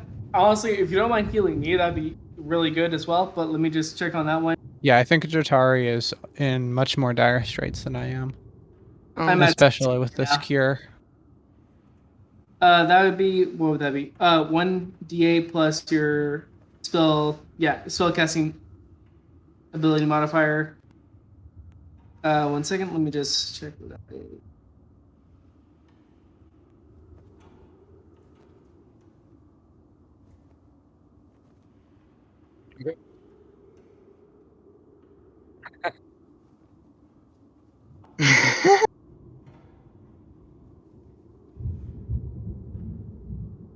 Sorry, where's spell casting modifier? It's your charisma modifier. Thank you.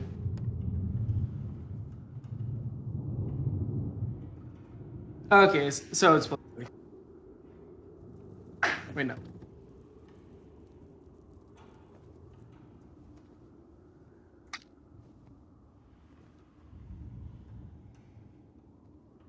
Yeah. Do I you do think that we've got a before or minute. after you're checking the door for traps and stuff? Okay. But yeah, Tegan hits Eddie for 13 and Dratari for 10 from hitting them with the healer's kit. Thank you. Which I find it entertaining that having just learned that 5th edition version of Hold Monster does not, in this spell specifically says it does not work on undead. My healer's kit and the healer feat has no limitations, so I could technically use a healer's kit on a frickin' auto gnome or your defender.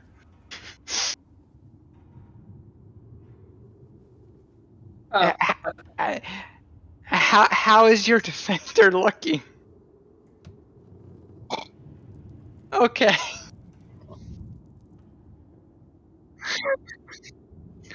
Sweet. I have no idea how my collection of herbs and bandages are going to help heal a machine, but apparently it works. Don't worry about it.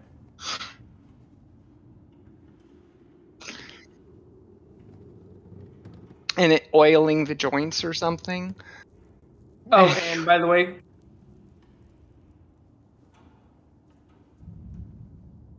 I feel like I plus learned that 9 with previous my edition, like cure healing wounds. spells hurt the undead.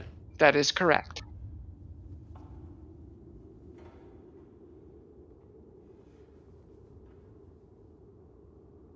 Correct. And What did you say, Chitari? You were plus 9 on top of that because of my cure wounds. And what did you say, Brooke, for your healer's kit on me? You got 10. 10. Thank you. How are you looking past that? 26. And I'm chilling at 37. Out of? Out of 55. Currently 45 for me. So I'm about a little over halfway. I'm gonna go ahead and equip my shield as well.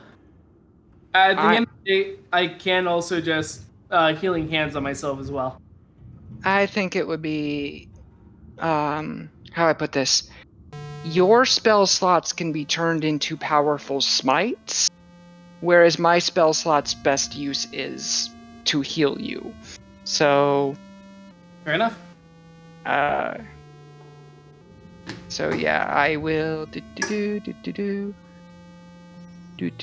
But also, I think Jatari is a friendly frog. Thank you. Fair. If that's an insult or not. I thought that your like frog was like good. It was like good vibes frog, wasn't it? Yeah, more or less.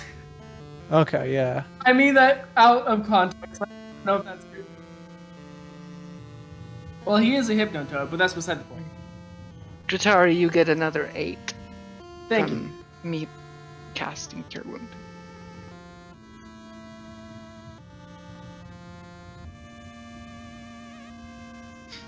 I love that.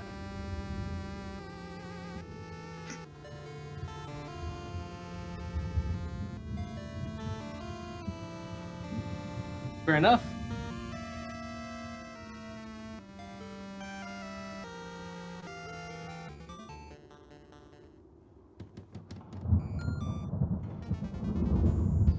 Actually, it's funny that you say that.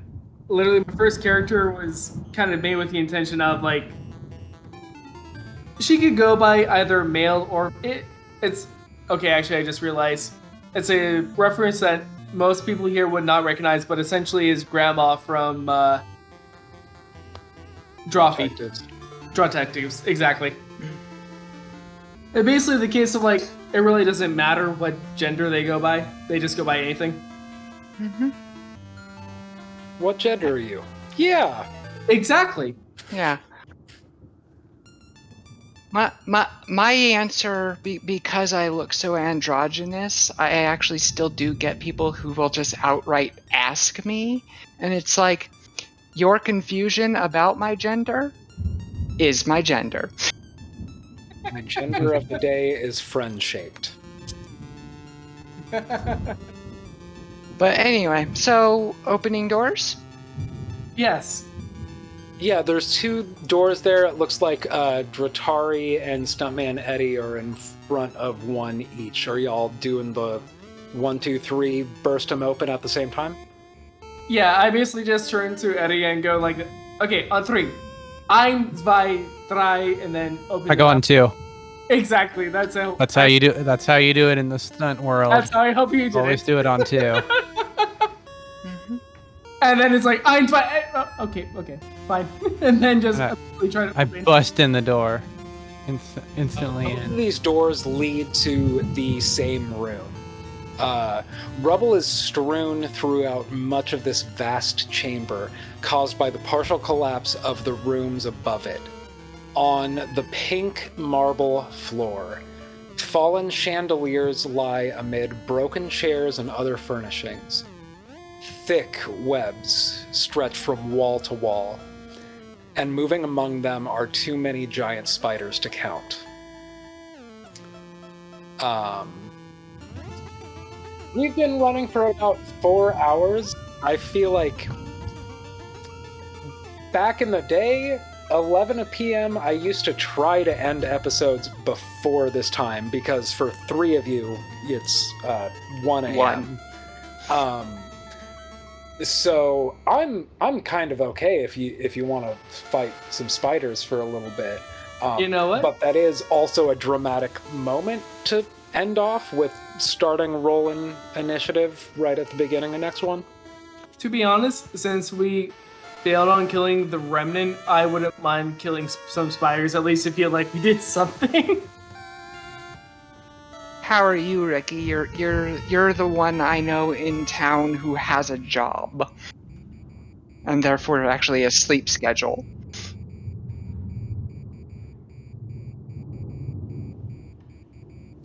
Okay. But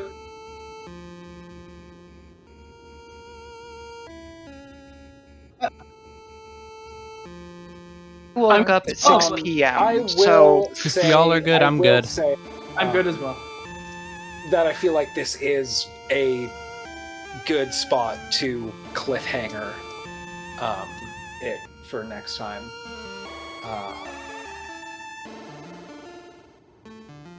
Yeah, I feel like it's always exciting to roll initiative right at the beginning of a game. But yeah, y'all have scouted the entire ground floor of Argynvostholt. You met 3 of the revenants who dwell within. They were seem to have not been filled in on your invitation, nor did they seem to appreciate Tegan's attempts to blend with her environment. And you have heard from a draconic apparition that knights of this order have fallen. Could you please help me restore them? With no real further guidance other than that on how to accomplish that. And then you met these knights and they kind of handed your asses to you, so then you rushed out of the room after 3 rounds.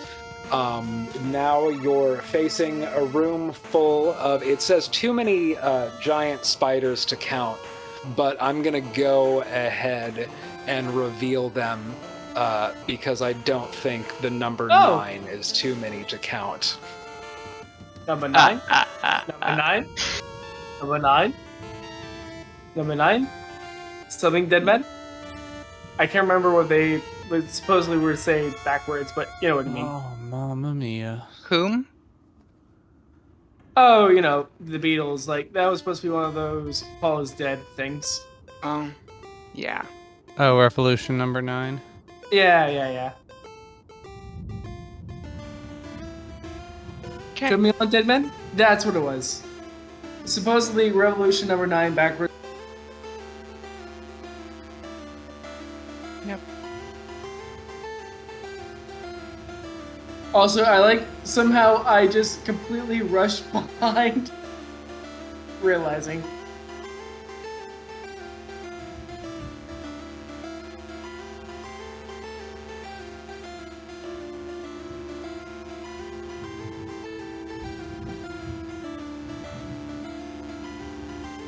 I was this close to casting sleep on everyone. And mainly Stuntman Eddie just to try to turn everyone else to for the revenants back there.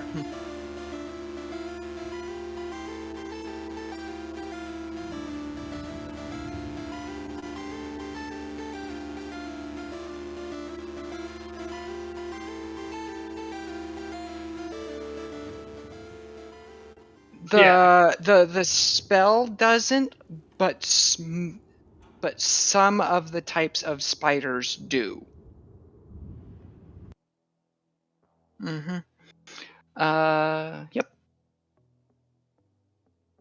Mm-hmm. Yeah. Yeah. I don't. I do remember that there is like 1 or 2 spiders that don't have that ability. And I'm pretty sure that that's like a printing error, because those are ones that all of the ones in the monster manual can ignore webbing. So I think the ones that don't have that are misprint. Anyway. Yeah, I wanted to briefly mention regular game time next month would be the 29th, which is the day before Chris and my anniversary. Don't necessarily have plans for that day, but maybe would like to have the day before empty if I'm trying to scramble to get a handmade card finished that night. I 100% cannot do that day, so it is okay, fine. well, that works for me. Yeah, I have a we show don't necessarily in have LA. to. We don't necessarily have to pin down which night, but the 8th, the 15th, and the 22nd. I also and can't do the first are- 22nd. Okay. Maybe the 8th or 15th or something, and try to do like a 15th it is. Yeah.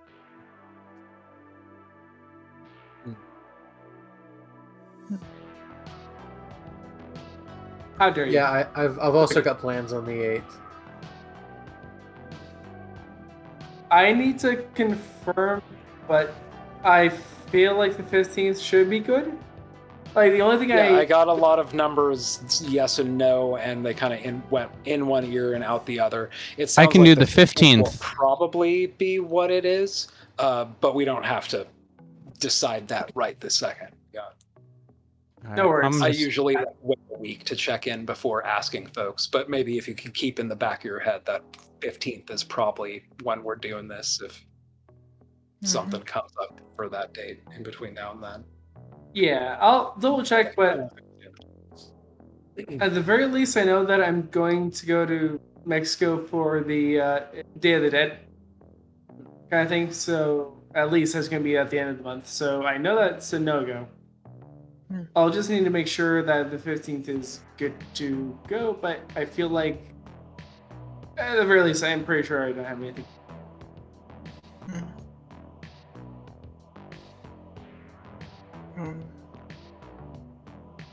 Looks good for me as well.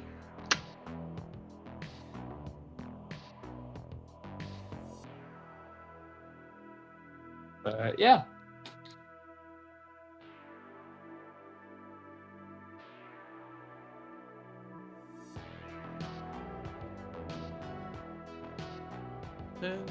Yeah, it's fun. Yeah, thanks for joining. You're When we need, goddamn, we need the extra people. These fucking revenants. Right. Bunch of giant spiders, and they're probably vampire spiders. Let's be real. Damn spiders. girlfriend spiders.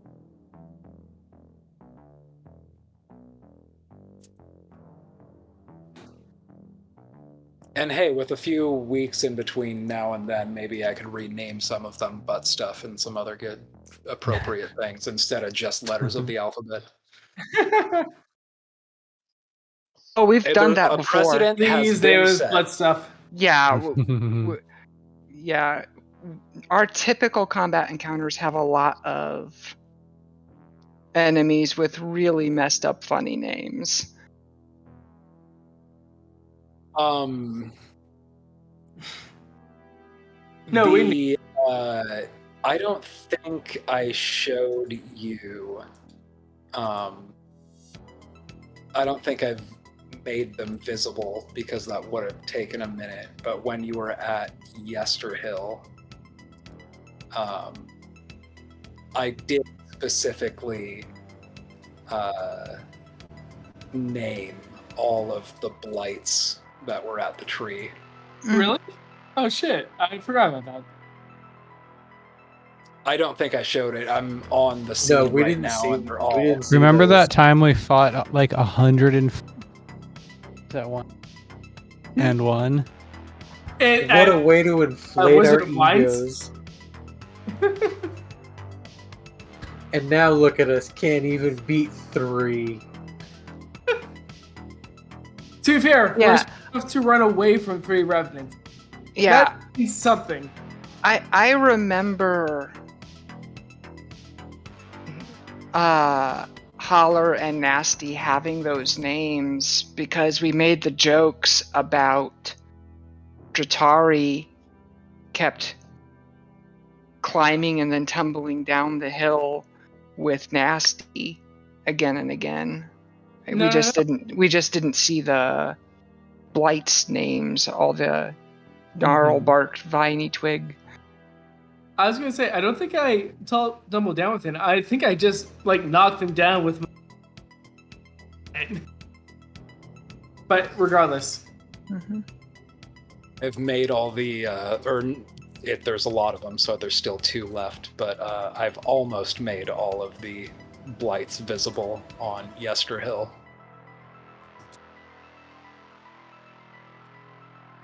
They definitely have names. Mm-hmm.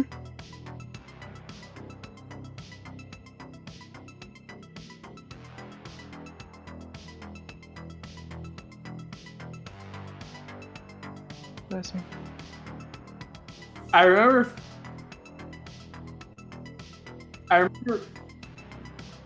a few of those names given to what was her name? Essentially the woman that took over not Yesterhill. What was the name of the town? The one that burned down to a crisp. Vallaki? Vallaki, there we go. The lady walked her? Walked her, yeah. Where we were in her basement and then out of nowhere a whole bunch of skeletons came out of nowhere, including Sans. Sans is skeleton. Oh, yeah. And Old Dusty. And Old Dusty.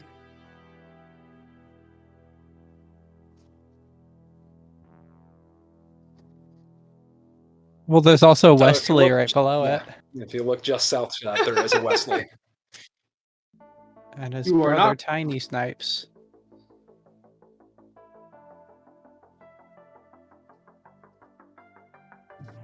Oh yeah. Then they'll become a revenant.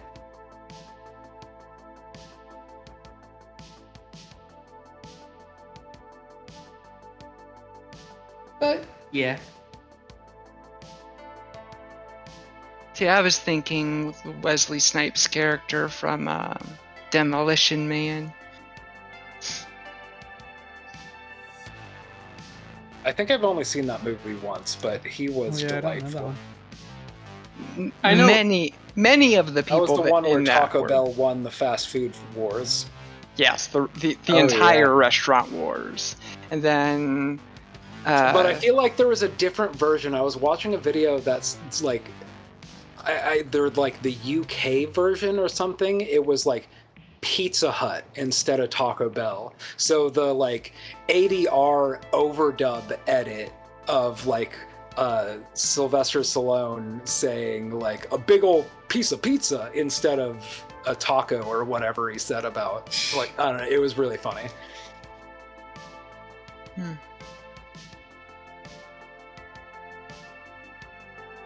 Anyways, I need to head to bed.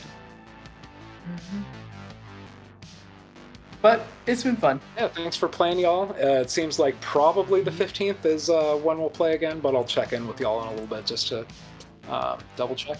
And yeah, Sounds good. we'll pick up with some spider stabbing. Spider.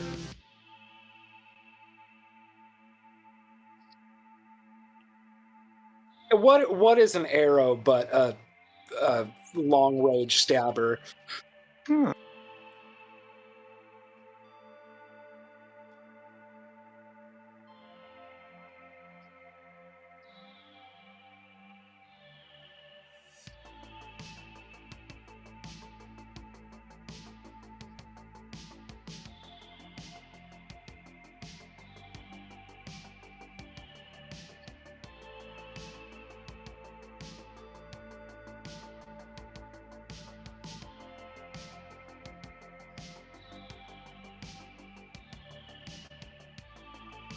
Now, part of that is also switching it over to table plop. You're not as familiar with it, so you weren't.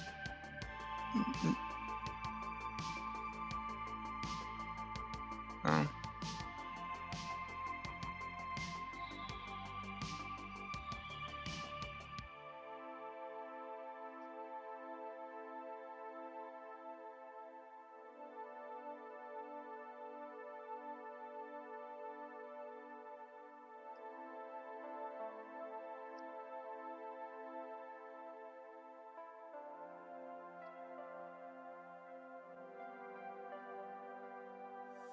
You might have to, instead of marking the item you have infused, find the magic item based on it having that infusion and add that to your character.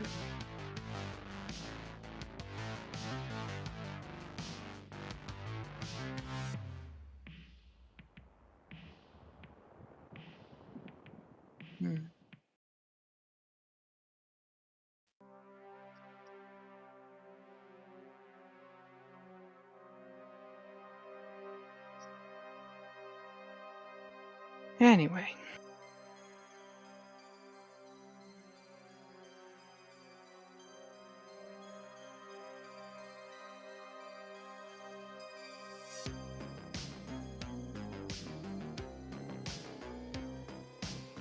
Who's that? Google.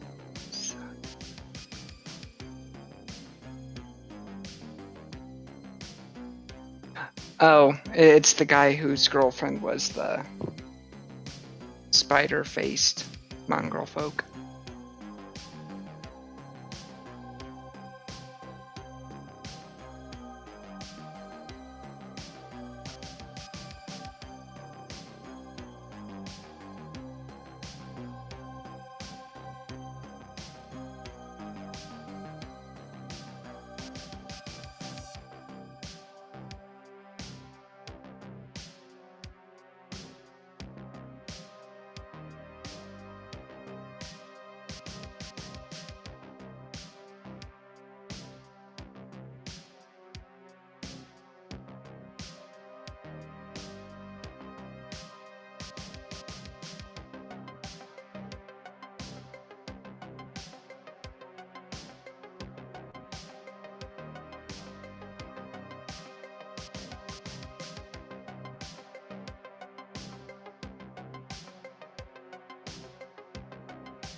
The concentration buff is the one you were talking about.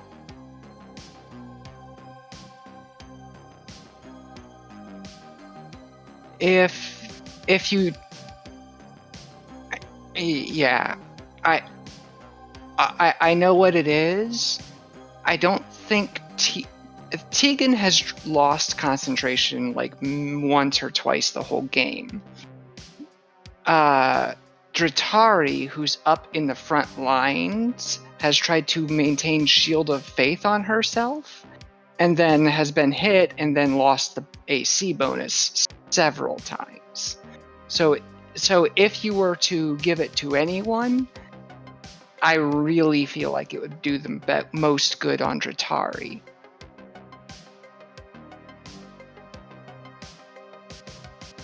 Yeah. Well, it's not like it's not like Dratari is a character that you'll have to try hard to convince of things.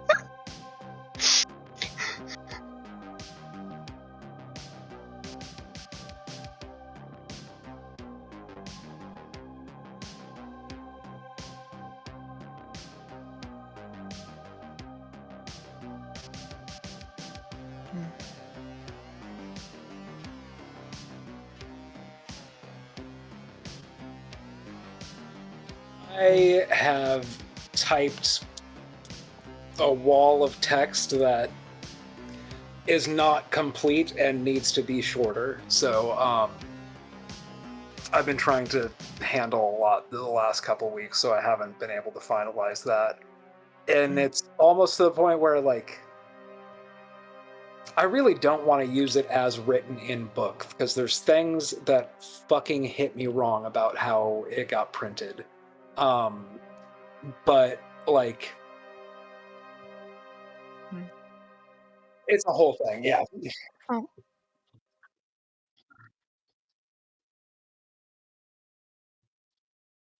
Oh. And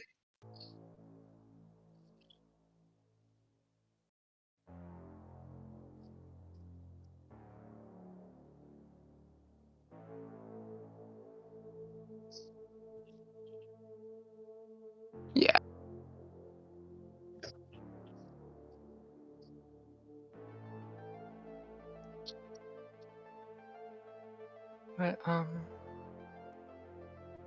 But yeah, there is often actually cases where stuff does get slightly misprinted and has to be errated or significantly reprinted and have to be really errated.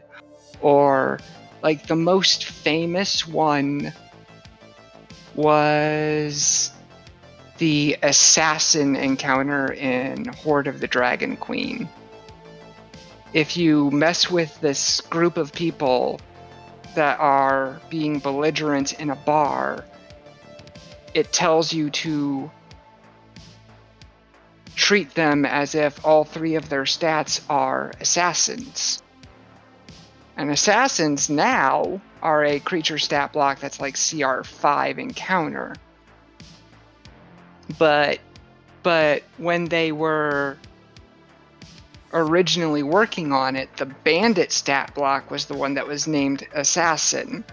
And it went to print with it still saying assassin instead of bandit. So instead of having your level 1 2 party fight 3 people who are CR 1/2 who are just being belligerent jerks in a bar, you end up running an encounter with 3 CR 5 people if you don't know about the misprint.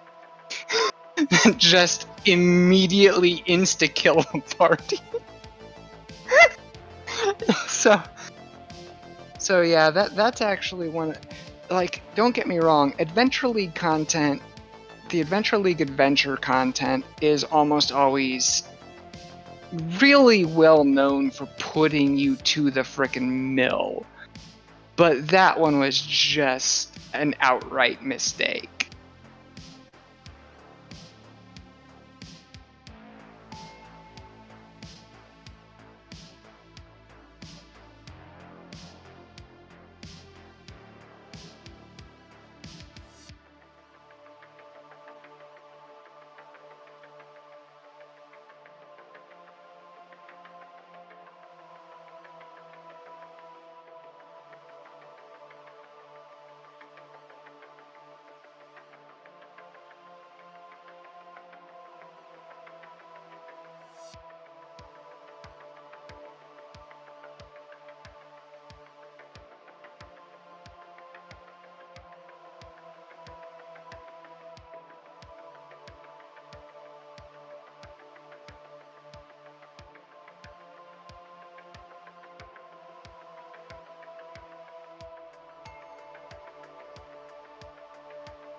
Super bless.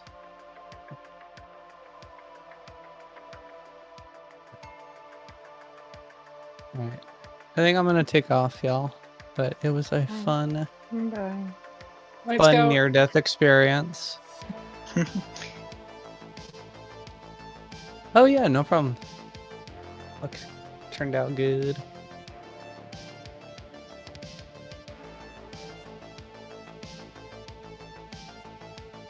For sure. If you want to change anything, just let me know. Alright, see y'all.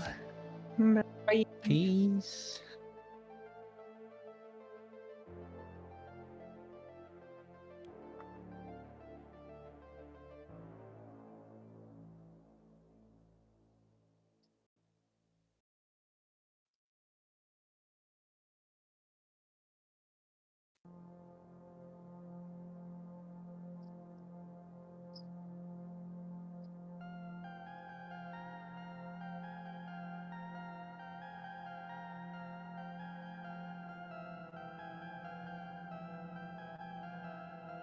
Yeah. Yeah, them was some beasts to fight.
Yeah, also that my mouse having issues was making a lot of things harder.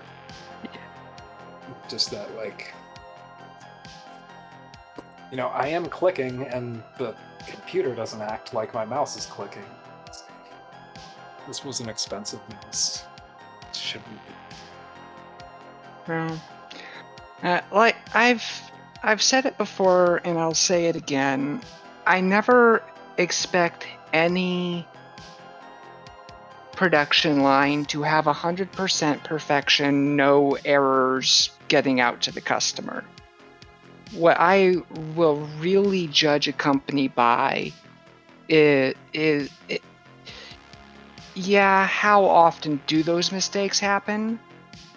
But far more so, what's important to me is how do they act when they realize there is a problem?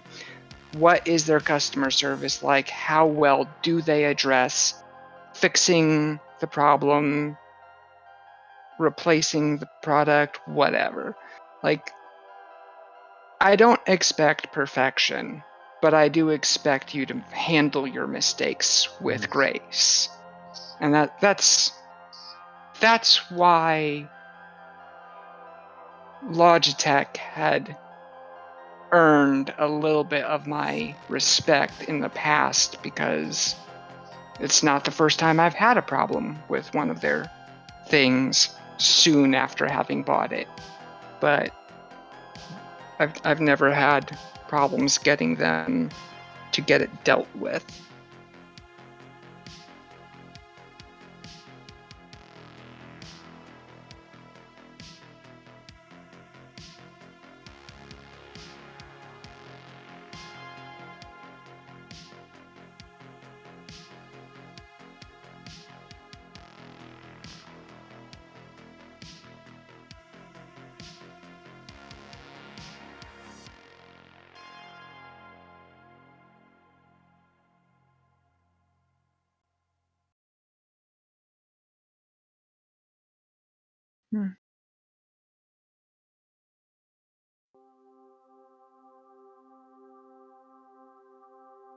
Yep. Take care, doggo. Have a nice night. Talk to you later. Yeah, thanks for joining us, and see you the next one, which is probably the 15th.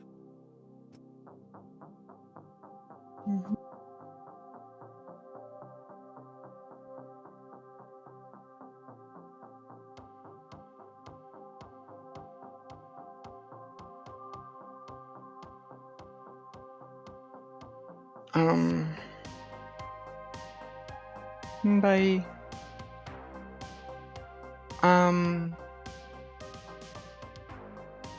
I will say, to Manu, to Steven. Wait, where are we? To Steven that, like, yeah, we were all kind of talking over each other when we were talking about the dates. So I don't know which dates did or didn't work for. So depending on which days were taken out of the running by... Following up on Stevens. Yeah, that's what I was getting at. So... Yeah, I'll put a message out and see if everyone's available sometime that isn't the 8th or the 15th. I've also been meaning to type up over the course of an 8-day carriage ride, you would learn about Yvonne Celine. This. I just haven't been dealing with other stuff. But yeah, I'm otherwise pretty available. Yeah. The... It's 15 minus 7, so the 8th, I would rather not do it that week. It's not that I can't. I'll just probably be a bit burnt out by the crap I have throughout that week.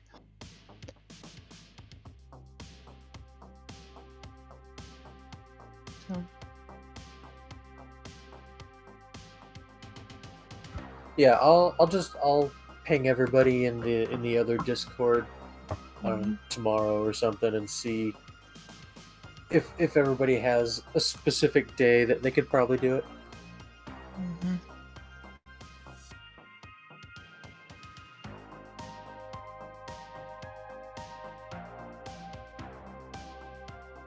I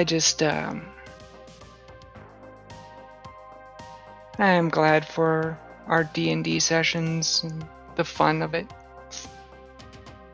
I do want to thank you, Agatha, for having gathered this group and running these games and all of that. Appreciate it. Even if we do squirrel a hell of a lot. I'm dealing with technical difficulties and finding where my buttons are and where my notes are. So it's like, if y'all go off on a tangent for a couple minutes and I let you, I'm probably like looking for something or like, you know, trying to keep a plate spinning. Yeah.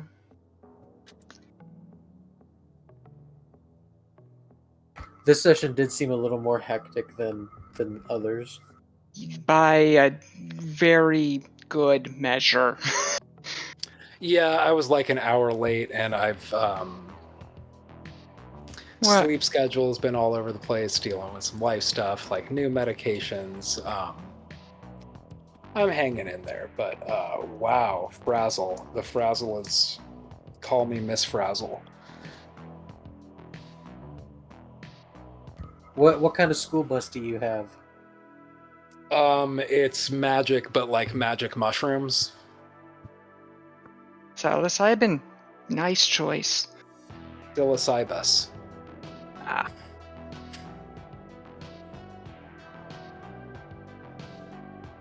So I bet those are some fun field trips. They get intense. Don't even leave the parking lot.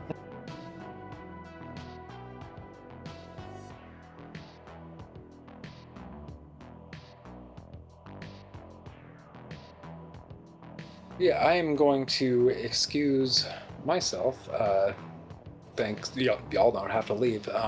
But thanks for playing. Thanks to everybody else who's already left for playing also. But yeah, appreciate y'all, and see you next time. Yep. See you later. Bye. Bye. Where are my buttons? Right there. And I actually need to go get some food in me, so bye. Bye bye.